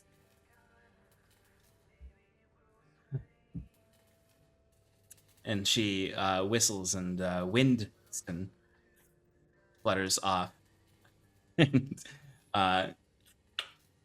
grabs a package and flies super fast past your face and drops it into your hands. Oh, geez, thanks. I already got the packaging in here. I'm going to reach in and Yes. shove it inside my pouch. It's glitter bombs for those who wish to be more diplomatic and fabulous, yes. There is a way to speak with the dead, by the way. But don't expect a fool like you to know those sorts of tricks. I'm the kind of fool that doesn't know hardly any tricks at all, but thanks for asking. And you hear Dottie's music blaring from the other side of the building. Sorry, we left the door open. Please close it on your way out. I have much work to do. All right. So you all reconvene outside, and you notice that, well, you have a little bit of time if there's any discussion you want to make as far as planning for what's coming next before the transport vessel comes. So if there's anything you want to say now, otherwise we'll jump into the next scene.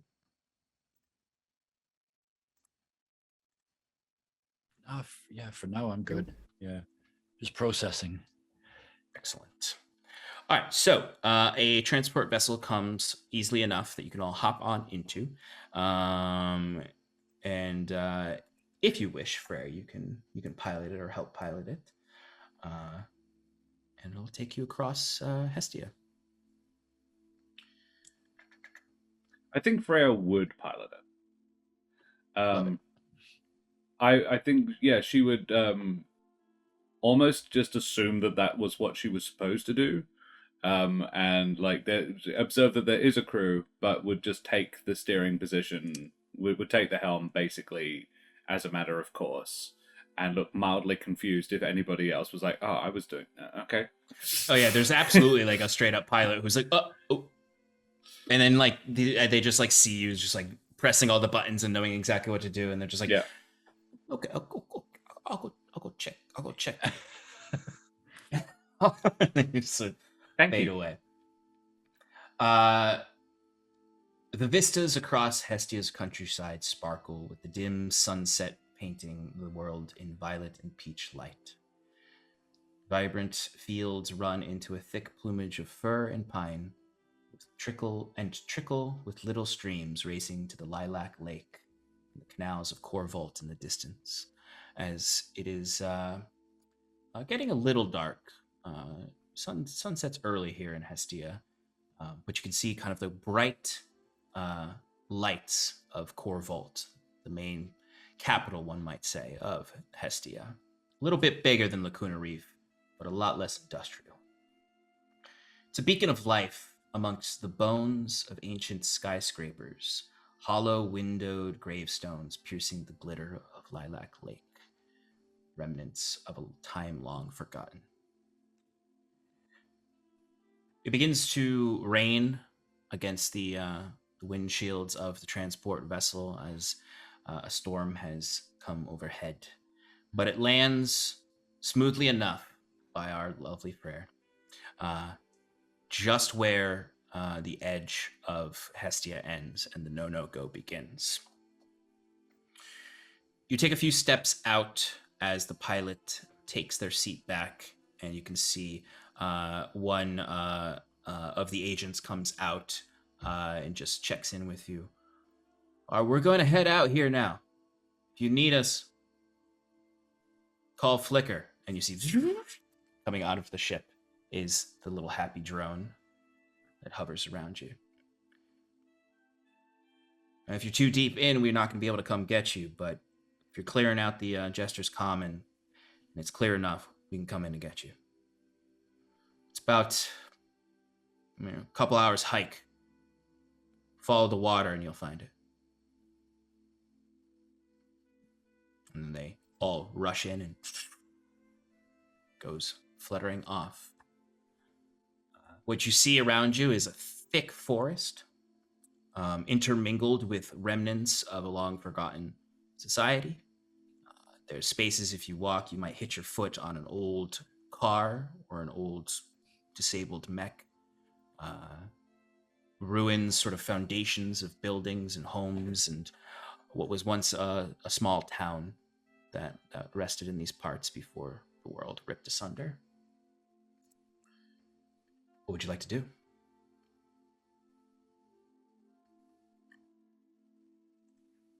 Frere is taking point. Shield ahead of her. Spear in hand. And, yeah, eyes on a swivel.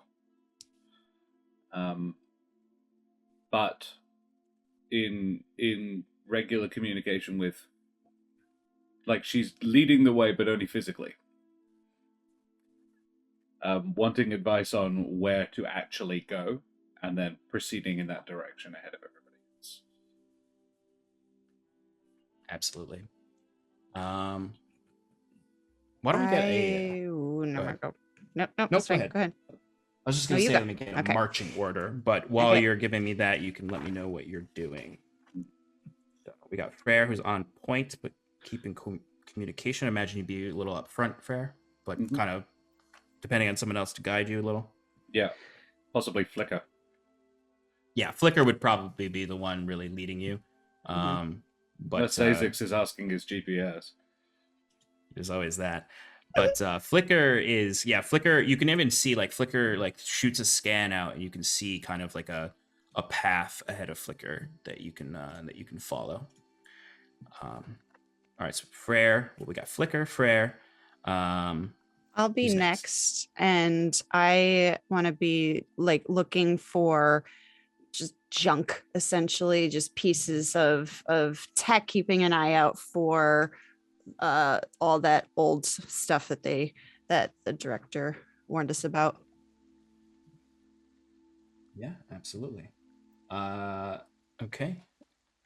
Who's next? I feel like me, probably. Okay. Which I want to know if Doing there's anything any in particular? buildings made of. Yeah, are there any buildings made out of stone? Yeah, I'd say while you're moving, you would notice some remnants of stone structure. That's actually mostly of what is still standing that is recognizable as buildings, other than occasionally in the distance you can see some jutting up skyscraper remnants.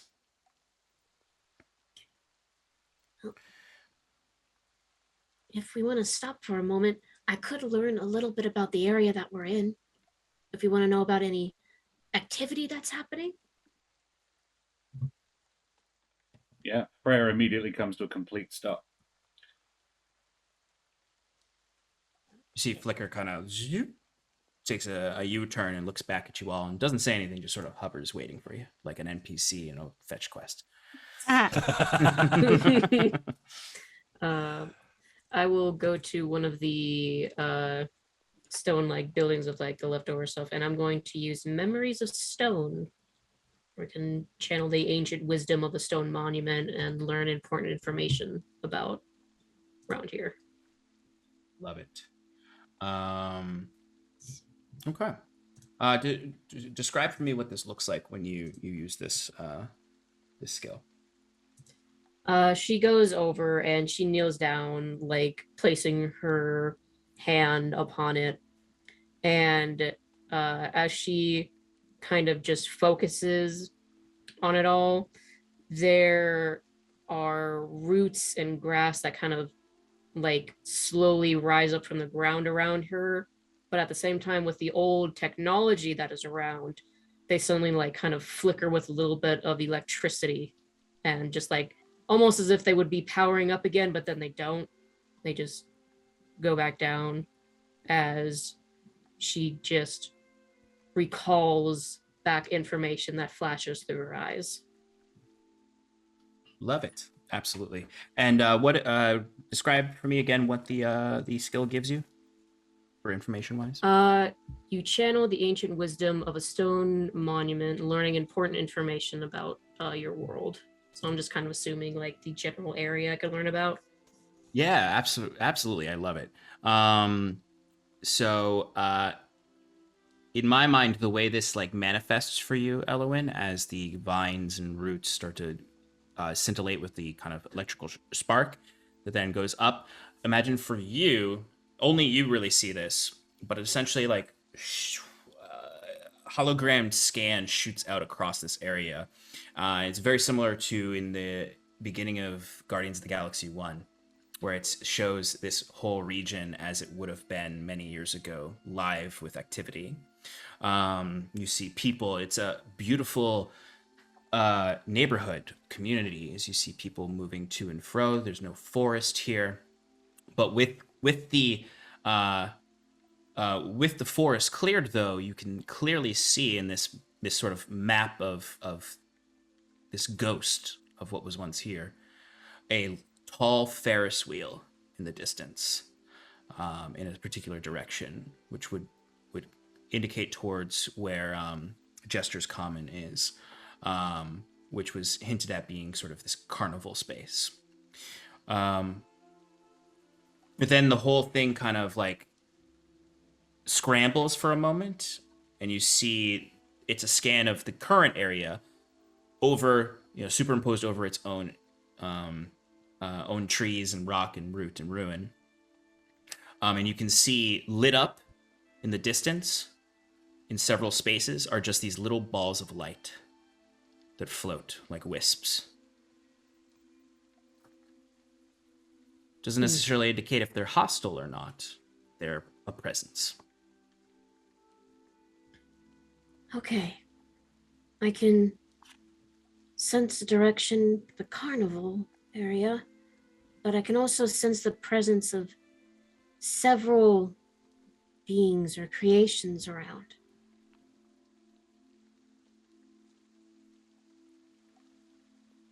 She kind of like vaguely points out like Some over there and in that direction. You know their nature?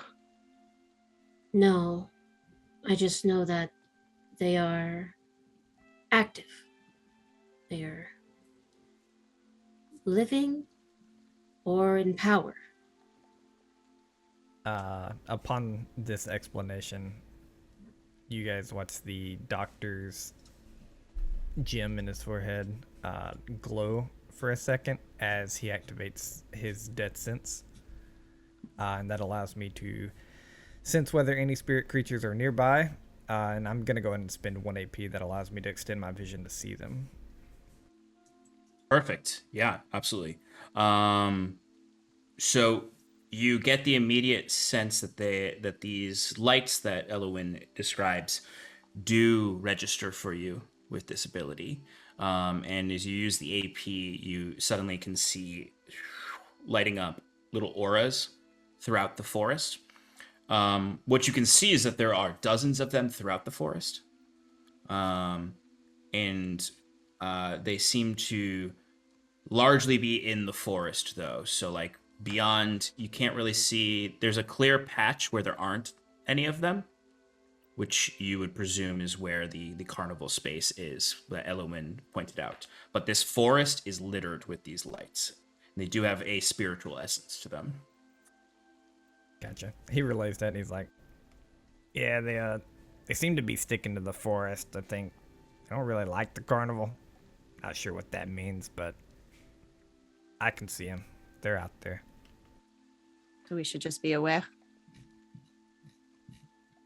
They don't These seem bad, things- but I'll let you know if they're like coming at us or something.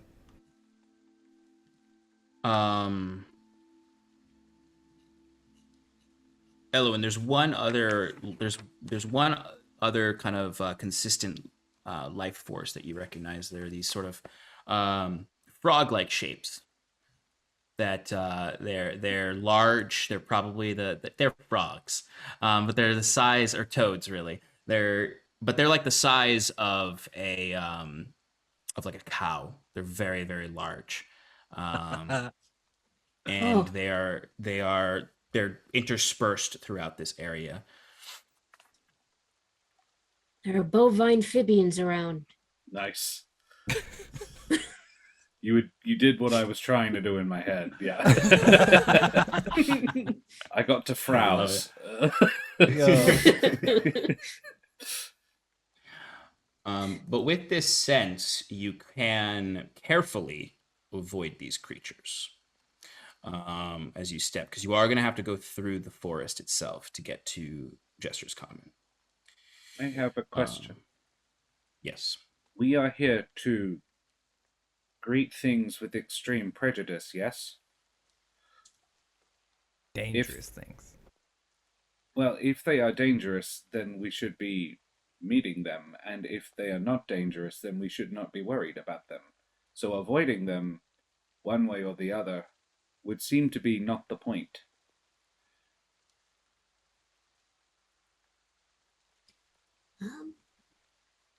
I'm happy to go with what everyone else wants, but I thought the job was to kill the dangerous things. Is it dangerous if they leave us alone? Well, this is my point, but we don't need to avoid them.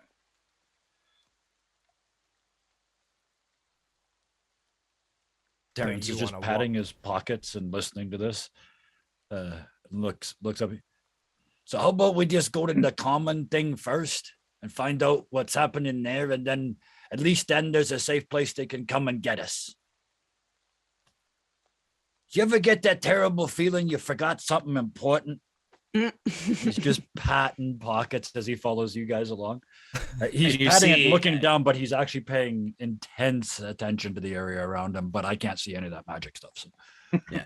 So you would see, though, that like as you're saying this, Flicker would like fly around you and scan you and be like, "Excuse me, Mr. Terrence, but you have everything on you that you had when I first met you." And then flies up ahead. And that is exactly why we have you with us. You're useful. Full of uses. But Flicker does keep leading you through, and once you actually enter the forest, you can see these lights. When you see them, the first one you get anywhere close to, like you're still keeping a distance, but like the first one that's within, let's say, 30 feet of you, you see it has a reaction to your presence. You know, even just stepping through the duff nearby, you see a wall of darkness shoot up around it, and it stays that way until you become far enough away from it, and then it goes back down into this little ball of light that has kind of this you can see now up close that it's little lights moving in and out of like a porous sphere that has several holes across it. That it itself has somewhat of a luminescence, kind of like the moon reflecting starlight. And it just sort of floats there and hovers. And anytime you get within 30 feet of any of them, that wall of darkness shoots up around them, like an instinctual defense. Freya would like to try and replicate it using her magic trick ability. Would like to try and sort of replicate that visual effect because it's quite pretty from a distance. And she would just sort of like hold her hands up together and concentrate, and a similar sort of shape forms and wisps float through it. And sort of puts her hand, like mimes putting something in her pocket that she isn't putting away. Absolutely. And then continues on as before. And I'd say it's as you do this, you see as you create this beautiful image, Flicker does kind of like move around you and keep scanning you as you do it. And you notice this as you move. Anytime any of you do anything that is out of the ordinary, Flicker starts circling you and scanning you. Flicker, who built you? Who built me? Why, it was someone named Joseph. That's all I seem to remember. And even that, I'm not too sure. I've been around quite a while, and sometimes, the memories, they decay a little bit. But I've got a pretty full library, and when I bring in new things, sometimes I forget old things.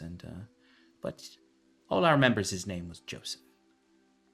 Why do you do the scanning when I do this and I do the thing? And you see Flicker starts to scan you again. Why do you do that? I think Flicker thinks these spirits are doing something. Well, I scan when I want to learn something new. What are you learning when I do this? I'm doing it a third time. She scans you for a third time. Why, there's always things to see in this world, and watch and observe. This is true. She goes to lead the group again. Yeah. Say this is about the time that you start to walk and you start to see these bovine amphibians.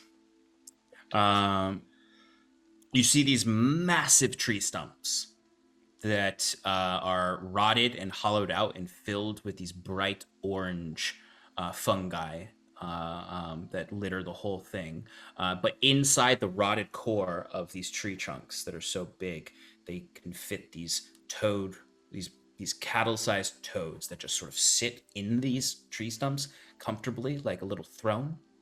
The toads themselves, they are sort of swamp green, wart-covered flesh with just sort of these strands of vibrant blue that sort of seem to light up as they kind of, and then sort of a puff of blue smoke comes out, or fog, we'll say, mist that rains down on these fungi. But the toads, you can distinctly see they are watching you as you pass. Astrid, do you suppose that these are bigger than elephants? What I have read about elephants, do I know what an elephant is? Probably not, because it's not technology based. I'd say, Astrid, you in primary school would have one day when you had a substitute teacher, they put on an old VHS from the before times. They put on a video that was all about the Corvolt Zoo to prepare you for the ABCs of the Corvolt Zoo. Exactly. And Love you it. saw this grainy, very like 90s-esque video of an elephant in its natural habitat. So I'll look at these bovine amphibians and no. Answer your question. Freya looks disappointed. She's waiting to find exactly the right size thing to pick up. She wants Yes. As you're walking, I would say you start to notice there's a lot more of these frogs. They almost seem to be lining a natural path that leads forward. And it's almost like every other tree now. And they don't move. They simply just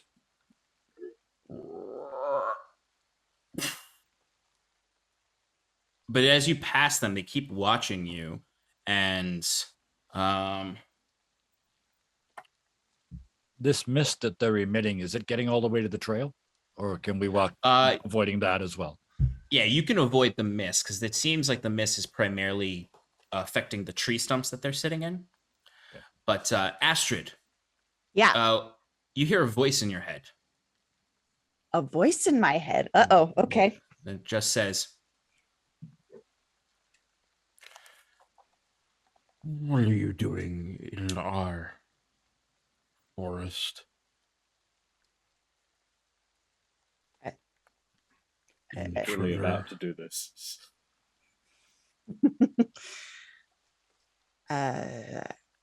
We you just look passed- like you can see like the frog that's talking to you, the toad that's talking Yeah. to you. Like you're just like the connection, you could tell which one is talking to you. Yeah. I look at it and make eye contact. And then I look back to everybody else to see if they're reacting. Seeing that they're not, I will turn back. We are just passing through.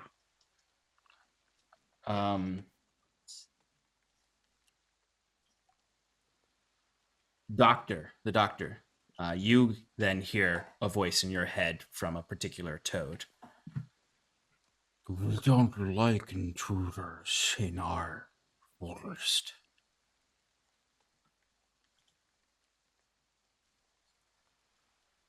He looks around for a second. Okay.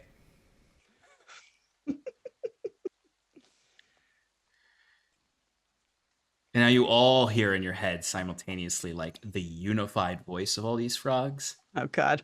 That sounds thunderous in your heads. Then it just sort of says, "Leave now."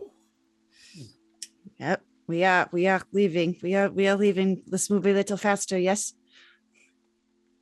Yeah, That's leaving. what we were doing before you got all noisy at us. Yeah, we're leaving for fuck's sakes. Sorry, I don't know. I should have asked before the show whether it's okay to swear, but I just kind of.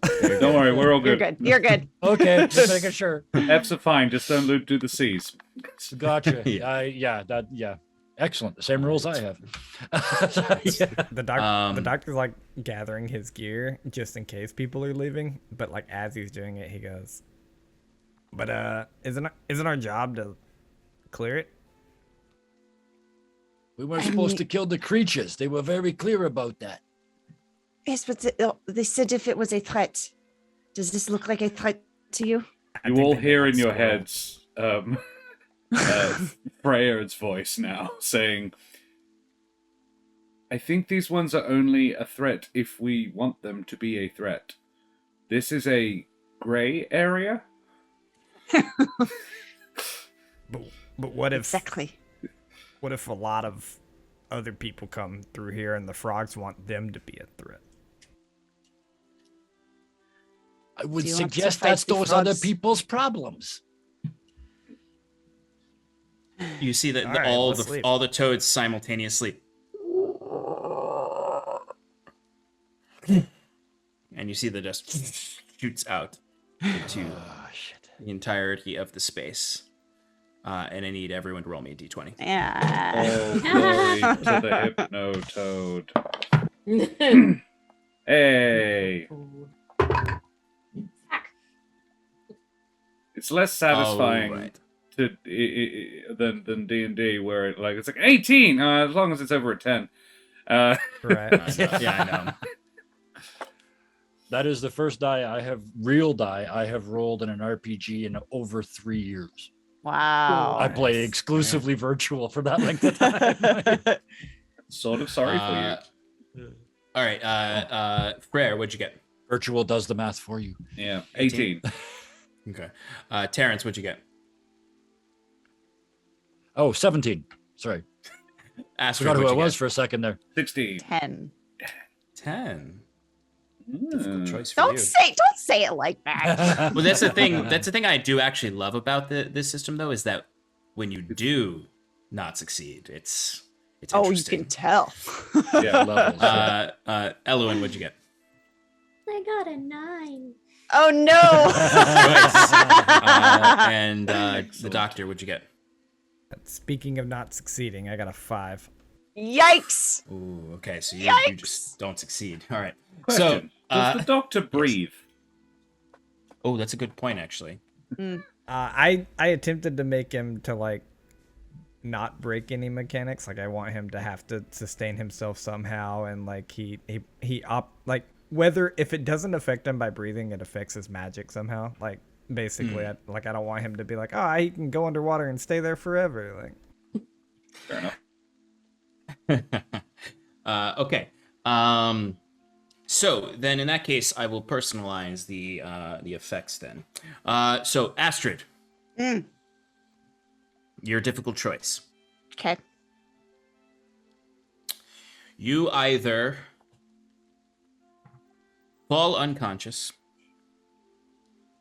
not dead, just unconscious, or you suffer 1 point of damage and are violently ill for the next half hour.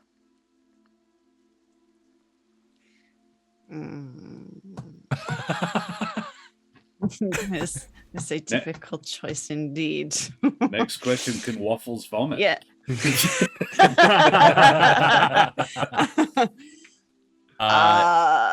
Same choice to you, Eloin. I'm gonna go unconscious because I don't want to roleplay vomiting.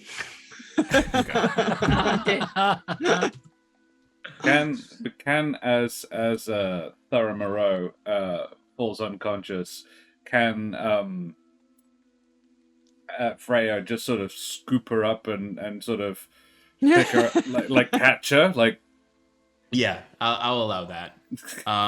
Eloin, would you like to fall unconscious or become violently sick? And take 1 point of damage. it's one of those either or questions. I know. Would you rather? Would you? Sounds like every Friday night of my teenage years. But ¿Por qué no dos? That's all Quest is Look at at the end of the us. day. When you fail, it's just a would you rather game. Would you rather? What? I'm I'm conscious of this gonna. idea. I'm gonna. Just, I don't think I can carry both of you. that's what makes it interesting, though. Because, well, that being said, you both weigh less than an elephant together. I was just gonna true. say, watch Yeah, it. We it's true. both are less than an elephant put together. It's an action point. They're I'm just true. gonna go unconscious too, just because I think it's funny, just Okay. to have just Okay. Yeah. deal with two unconscious Just- people. Then Freya tries to grab you as well. Yeah, absolutely. And you succeed. For the doctor, this mist starts to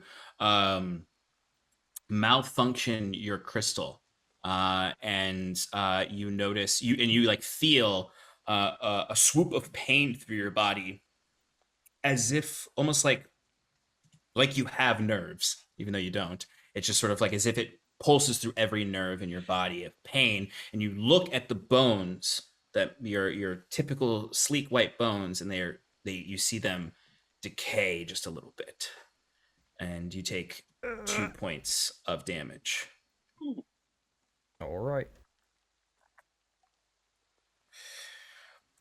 Okay, so as you are picking up our friends here who have had some trouble there, you would pick up Astrid, but as you're looking over to Eloin as she falls unconscious and these hypnotoads start losing it and they all start to croak simultaneously in this terrifying chorus. Which sounds like Well done. Gonna give Thank Sean you. I have to do inspiration there. this. Excellent. That was excellent. I have to do this for some reason while I'm Yeah. doing it. It's the croaking. It's the croaking. It's Yeah. also what your body is physically forced to do while you're doing that. Yeah, it's true. That's true.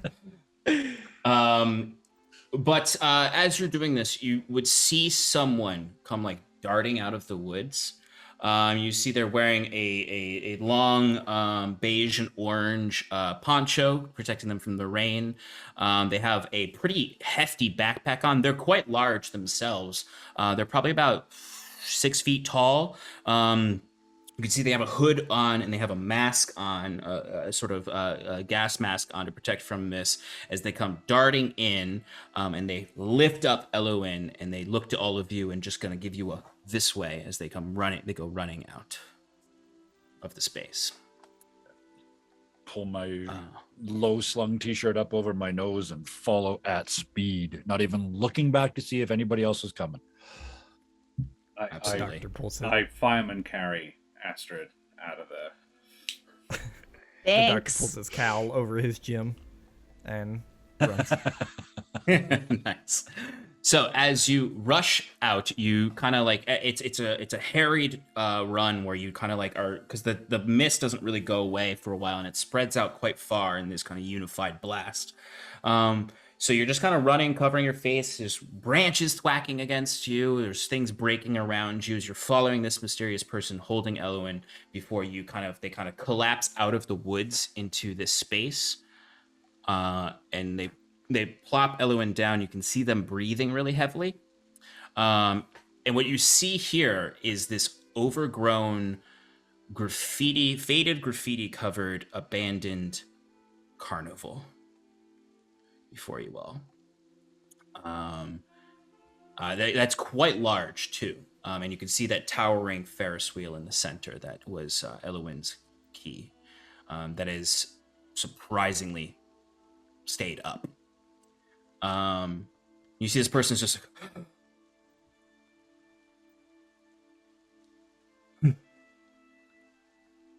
I suppose you are from Director Hirsch. Are you Oscar? And you hear this, you see they stand up tall. They take off the mask and pull down their hood, and you can see they are probably in their mid to late 30s. They're male. They have darker tan skin with long black hair, deep blue eyes, a somewhat scraggly beard and mustache. Definitely like a bit of a pock-marked face.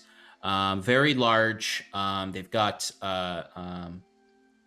trinkets hanging off of the poncho all over that look like little tiny sculptures made of all sorts of materials. You see straw, you see wood, and they're little things like a little horse. You see one that looks like one of those toads, and you see.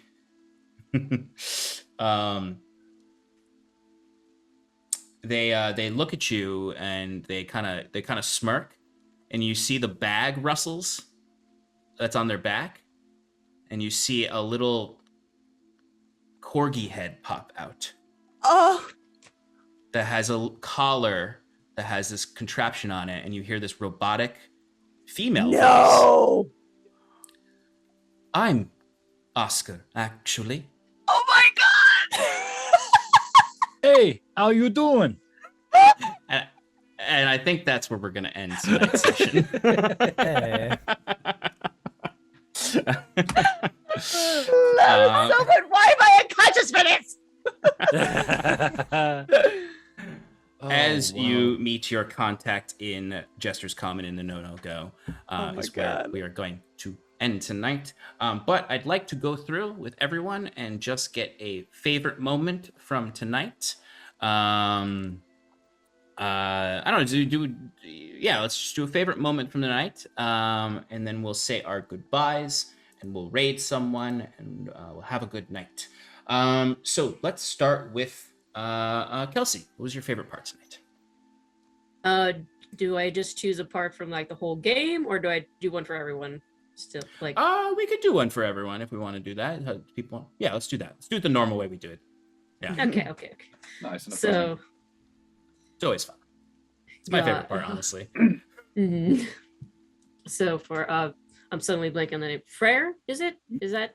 yes. Yeah, Frere. I just love how like she's learning everything, and it's just like, yes, no, like she's just like she's so awkward, but I love it, and like how like basically just everything with how like you're role playing her and like interacting with things and everything, like it's really nice, and I really like that. Uh, and then Terrence, I just love everyone's interactions. I also love the voice that you have for him and how he is just writing everything down and like looking around and just, I just really love that. God.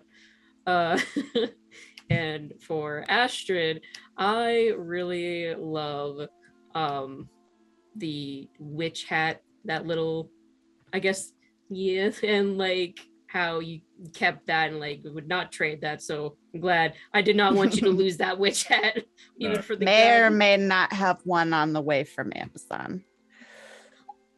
Oh, So, nice. yeah, she loves that hat. Yeah, there's good story behind that hat. Like I like the little, like just these little traits that you do like with your characters, like especially with Ashley when she sat down and then like just stuck her leg up on like the other chair. Like it really like shows an embodiment of just that posture of like what kind of character she is, and I really love that.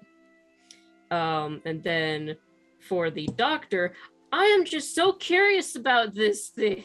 Like, what is happening? Where is he from? Is he going to find something along the way here? Like, your character just makes me so curious. And I really, like, usually in a story world like this, you'd be like, don't like it, don't trust that. But I'm just like, do it, get your thing. Yeah. So I really love that.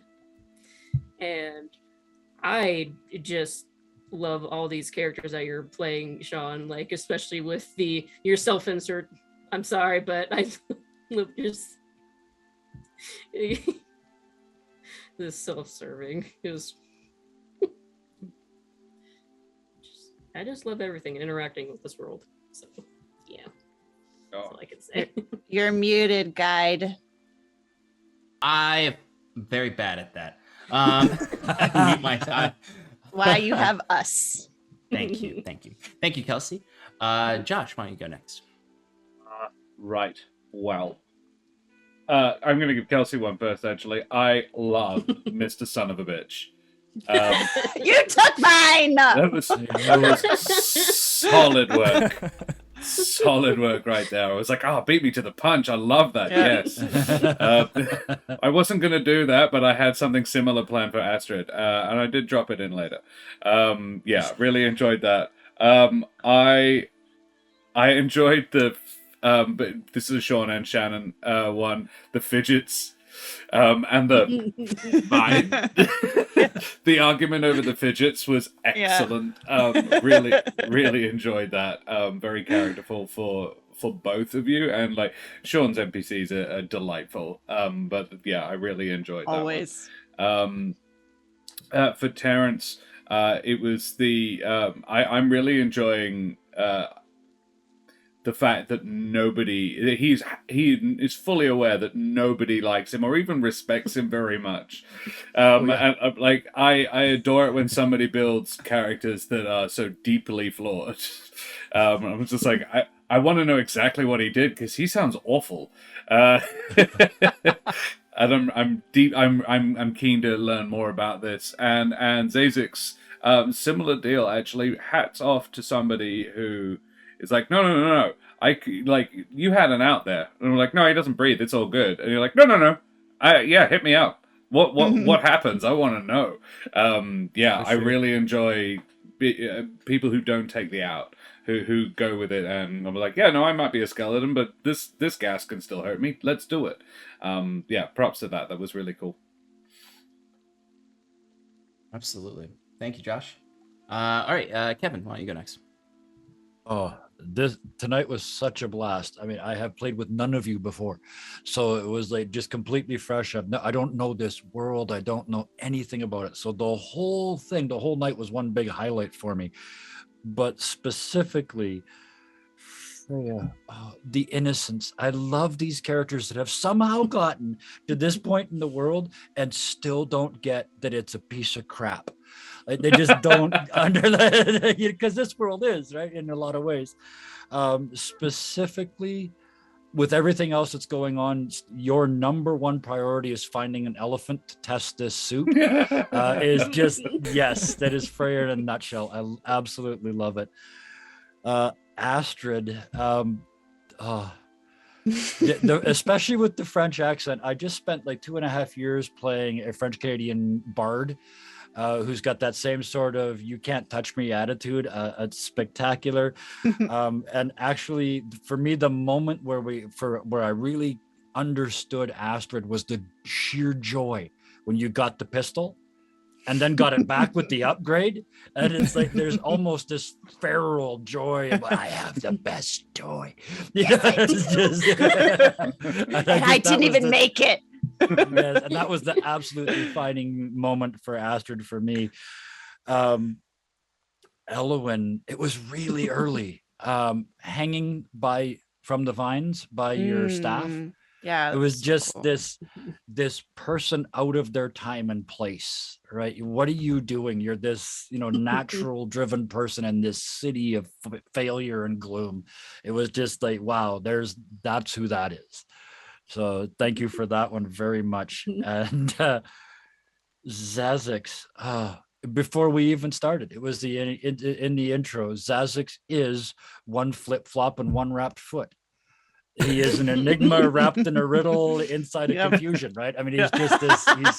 He's 27 things all in the same place at the same time, and I want to unwrap it literally and figuratively to see what comes out. And Sean, I have, like I said, first time I played with any of you guys. So your NPCs have got all this life and experience behind them, and I'm greeting them like they're people, and they are fully developed 3-dimensional characters. And watching the others react like, "Oh, we're going to see Grace again! Yay!"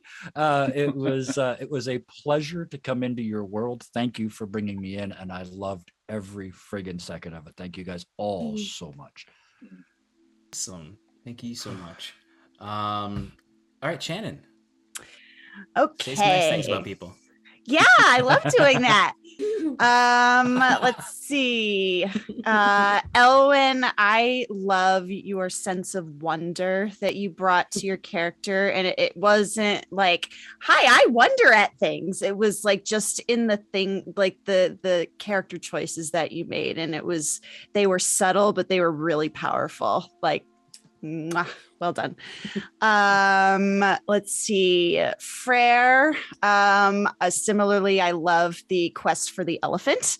That was excellent. But I also, I'm going to echo other people as well. I love the innocence that you're bringing. Everybody has made such amazing character choices tonight. We have such a different like such a vat of personality, and it's awesome. So well done with the character choices. Terrence, this personality, this ex-cop personality is like one of my favorites. It's just so funny and just so like, I can feel how just over everything Terrence is. And he's like, I want my job back. It would be great, but like, we both know how this is going to go. So I just love that part of it. Thank you. Yeah. Doctor, you, Waffles, every time I play with you, your characters, there's just so much mystery behind all of them, and you have such a knack for creating mysterious characters that have these amazing things that get revealed later. So I cannot wait to learn more about Zazix. And Sean, love playing in your world. Like, it has been such a privilege and an honor to bring your world to life. I've played in Aldalore and Gwenvalier and now Arden, and your NPCs are top notch as always. Just love interacting with them, and you will forever be my favorite guide. Oh, well, thank you. And Waffles. All right. Honestly, Freya's little handshake, like the offer of the handshake, really just built the character for me. Like, up till then, I was like, oh, I really like this character. And that was like, all right, this character is amazing. I had to stop myself from cursing. I was about to say effing sick, but you know. Take it. Either way. We can swear here. We're allowed you can to. swear here. Hell Say yeah. fuck. It's fucking I tried. awesome. Thank you. Shannon will do it for all of us. I'll do it for you. I got you. There you go. There you go. I struggle to not. Elowen's like. Happy birthday, Waffles! Sorry. Hey. It just struck midnight. Oh, yeah, as of Just right turned now. midnight. Yeah. Yeah, just Happy now. birthday. Midnight. Thank you guys. It's been your birthday Elowen's where I am almost for like- 12 hours now. That's right. I'm time traveling. Elowen's almost like naivety, but still how you play it up to make me think that there's more behind the character. Definitely hits it for me. I think Terrence's interaction with Hirsch, like afterward, how he just stayed behind, really hit the scene for me and kind of got me into the whole game before break. I really liked Astrid's interaction with Dottie because I love seeing like what I call like mirror scenes and just seeing yourself in a character and seeing them both interact. I really like that. Yeah. And then Sean, obviously, just to be honest, the whole world. But if I had to pick something, I would say my interaction with Thalen. Gonna be a little self-serving there, but I really liked Thalen and just how him and the doctor interacted. Yeah, that was fun. For me, some- for everyone. Oh, we got some from We have some from chat, yeah. The argument over the fidgets, yay, including the DM, the refreshments, the self-serve, and the receptionist. It's all from Kara Oh, Sophia. Lyle. Yeah, Lyle, oh my god, adorable. And Yeah. a total fan of the elephant, yeah. Yeah. We there you did go. decide that Lyle is now wearing a floral jacket, right? Yep. 100%. It's Yeah, torn. yeah. That was the problem. That's It was canon. torn. That's canon. Yep.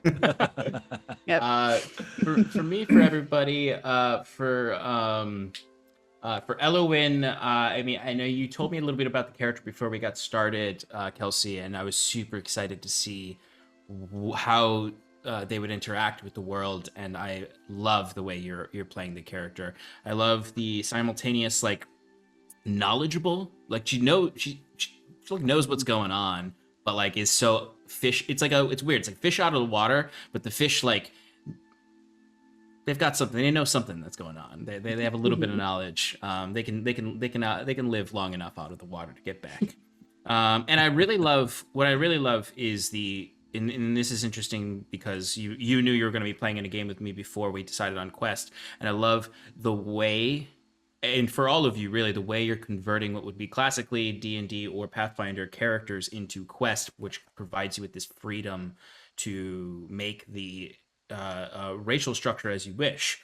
So taking a D&D race like Dark Elves, Drow, and turning it into this very interesting thing. I love anytime you mention like the being from the underground and stuff where there's rifts and things. I'm like, yes. At one point, there was 3 of us all in one room, right? Because Terrence, Elowen, and Grace, right? Or Grace. Yeah. We're all drow. Yeah. Oh, really? That's right. Yeah, that's Yep. right. Because and the thing that I find interesting about it too with Quest is that you were all kind of different Drow. You know, you've got Elowen, who's a little like smaller and from the underground area. You've got Terrence, who's kind of grown up in this area, and then who's and then you've got Grace, who's like this ethereal, tall, like celestial Drow, and that's what I love about Quest is you can make anything however you want it, and all of you did amazing at that. Frere, mimicking the star creatures, that whole scene of like wanting to recreate something you thought was beautiful. Loved that scene. I loved that moment. I thought it was a really good insight into the character. Just absolutely great scene. Terrence, your intro was amazing. Like sitting amongst the heaps and terribleness of the bad district of Lacuna Reef, and just anyone comes anywhere near me, I'm gonna whack them. I don't work for the Force, but I stole this baton before I was fired. Absolutely, I took it with me. Yeah, absolutely. Yeah, I mean, you gave me 5 minutes. I had lots of time. So, but thank you. Yeah. I loved it, and also I loved that you leaned into there being this previous relationship with Hirsch that was improvised in that moment. I love it when players can lean into that sort of thing and create a really fun scene. Shannon. It's very fun to see Astrid being more fleshed out from the last time you played with her in this world. Adding family that wasn't there before was very fun. I liked your intro with your little brother, because you really embody the rebellious teenager that doesn't really need to rebel against anything. They'd be perfectly fine if they just followed the family business, and just like they have a very loving family, a good relationship with them. I imagine you like come home for holidays and your mother is just sort of like, all right, Astrid, can you please set the table? And you're like, Mom, I'm a space pirate. She goes, okay, cool. Space pirate, please set the table. Exactly. That's 100%. Yes, that is her vibe. And then Dr. Zaxix, I agree. I echo everyone else with like sort of this mystery character. I love what this character represents in this loosey-goosey world I'm building, because this Arden is meant to be an evolution of a D&D-esque fantasy world that went into a modern era, into a futuristic era, Calamity into this. So they're just like would-be shadow plane beings that are just sort of like, I freaking ended up here and I don't like it. I'm trying to fix it and help my friends and family back wherever it is. And I really loved your intro, because it was just this big old question mark immediately, where it's just like you're standing over a body and you're like, it didn't work. And I love those little tidbits. It's why I love the vignette introduction, because you can really put a punctuation on who the character is, and you did just that. Great work, everybody. Tremendous. So excited for this first session of what I guess I'm now calling Ardenquest. I've decided. We have 2 more episodes, folks, so come back next week, 9 p.m. Eastern time, for all our adventurers to start talking to Oscar, the corgi, and her companion. All right, folks, thank you so much for joining us on Roll for Damage. Real quick, everyone, we'll do a real quick, since we're going a little over, a real quick outro for everyone. Tell us where you can find you, and then we're going to raid someone. So why don't we start with Kelsey? Hey, I'm Kelsey, also Roguzu, and I'm on Twitter. I draw things a lot, and I have YouTube where I do things of the GM, and also another different system besides D&D, World of Darkness, actually. So yeah, you could check me out there. Thank you. Josh? Hi, everybody. I'm Josh the Pirate. I am a DM here on Roll for Damage. I DM the Humblewood on Monday nights. We have just started our 3rd season. I've just killed Sean. It was. Oh no! Oh no! I didn't know that. Oh what? Sorry. Yeah. Spoilers. You've had 6 days. It's the fate of all bad dads. Yeah. Oh no! Hey Shannon, have you ever seen Star Wars? Oh my god. It was very that as well. Yeah, thrown off a bridge. That. I am also starting my own D&D channel, Corsair's Cove. Well, roleplay channel, Corsair's Cove. We are starting it tomorrow at 10 a.m. WA time, so Western Australian Standard Time, which is GMT plus 8. And we are going to be doing a 12-hour charity D&D marathon. Sean will be joining us at 10 a.m. tomorrow for the very first game of D&D on Corsair's Cove ever. We're going to have 3 D&D one-shots back to back. I will be DMing the first and the last, and AJ Winters, Winter's Tales herself, will be coming in to do the middle one for us. It's going to be very exciting. Yeah, Kevin, we've got most of the crew from Starfinder coming in because Dag is joining us as well. Nikolai will be playing in Humblewood Alternate, which starts on Corsair's Cove on Thursday next week. I'm stealing a lot of them people. Very talented. Good. Oh, glad to see everybody working. I am also part of the There Be Dragons crew. We're a 5e D&D podcast in a fantasy gunpowder setting where I played the infamous and deadly pirate Scan Felspar and his little dragon, Crush. That's me. Lovely. Thank you, Josh. All right. Kevin, where can we find you? I can be found at Dirty 20 Gaming on most of the medias, particularly Twitch and YouTube. I didn't mention in the beginning, but I'll save it for the end. You're supposed to put clickbait at the start. I'm getting this wrong. We have a grand finale tomorrow night of a 9-session dungeon crawl, old school 1980s inspired dungeon crawl. They finally found out who the bad guy is, and they are about to fight them in an alternate realm. So that's tomorrow night, and then we get back into our 3 nights a week, except for the next 2 weeks, because we'll be doing this instead on Fridays. Excellent. Thank you very much, Kevin. Shannon, where are you from? I'm from the same place you are, my dude. I'm from Paradise RPG, and we play D&D every Monday night at 7 p.m. Eastern. I play Scarlet, Sean DMs. We're coming up on our 2-year anniversary. On Monday, October 4th, will be coincidentally, it'll be our 100th stream, our 100th episode of Advantage in Paradise, and it'll be our 2-year anniversary. We got some really big giveaways lined up for that.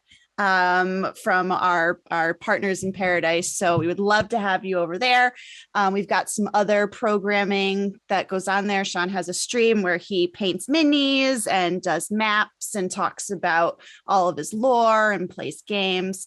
And we have a recap show on Sundays, the Sean and Shannon Power Hour, where we recap the previous week's episode, I recap the previous week's episode and he gives me a grade for it. I did really good last week. I'm going to do even better this week. I have like 6.5 pages of notes. So yeah, that'll be on Sunday at 7 p.m. 7 p.m. Yeah, that's right. That's the time we just. You got it. Yeah. Thank you, Shannon. And Waffles, where can we find you? You can find me and the rest of Waffles Maple Syrup. It's one word, Waffles Maple Syrup, anywhere. You'll find Twitch, Twitter, Instagram, YouTube, all that good stuff.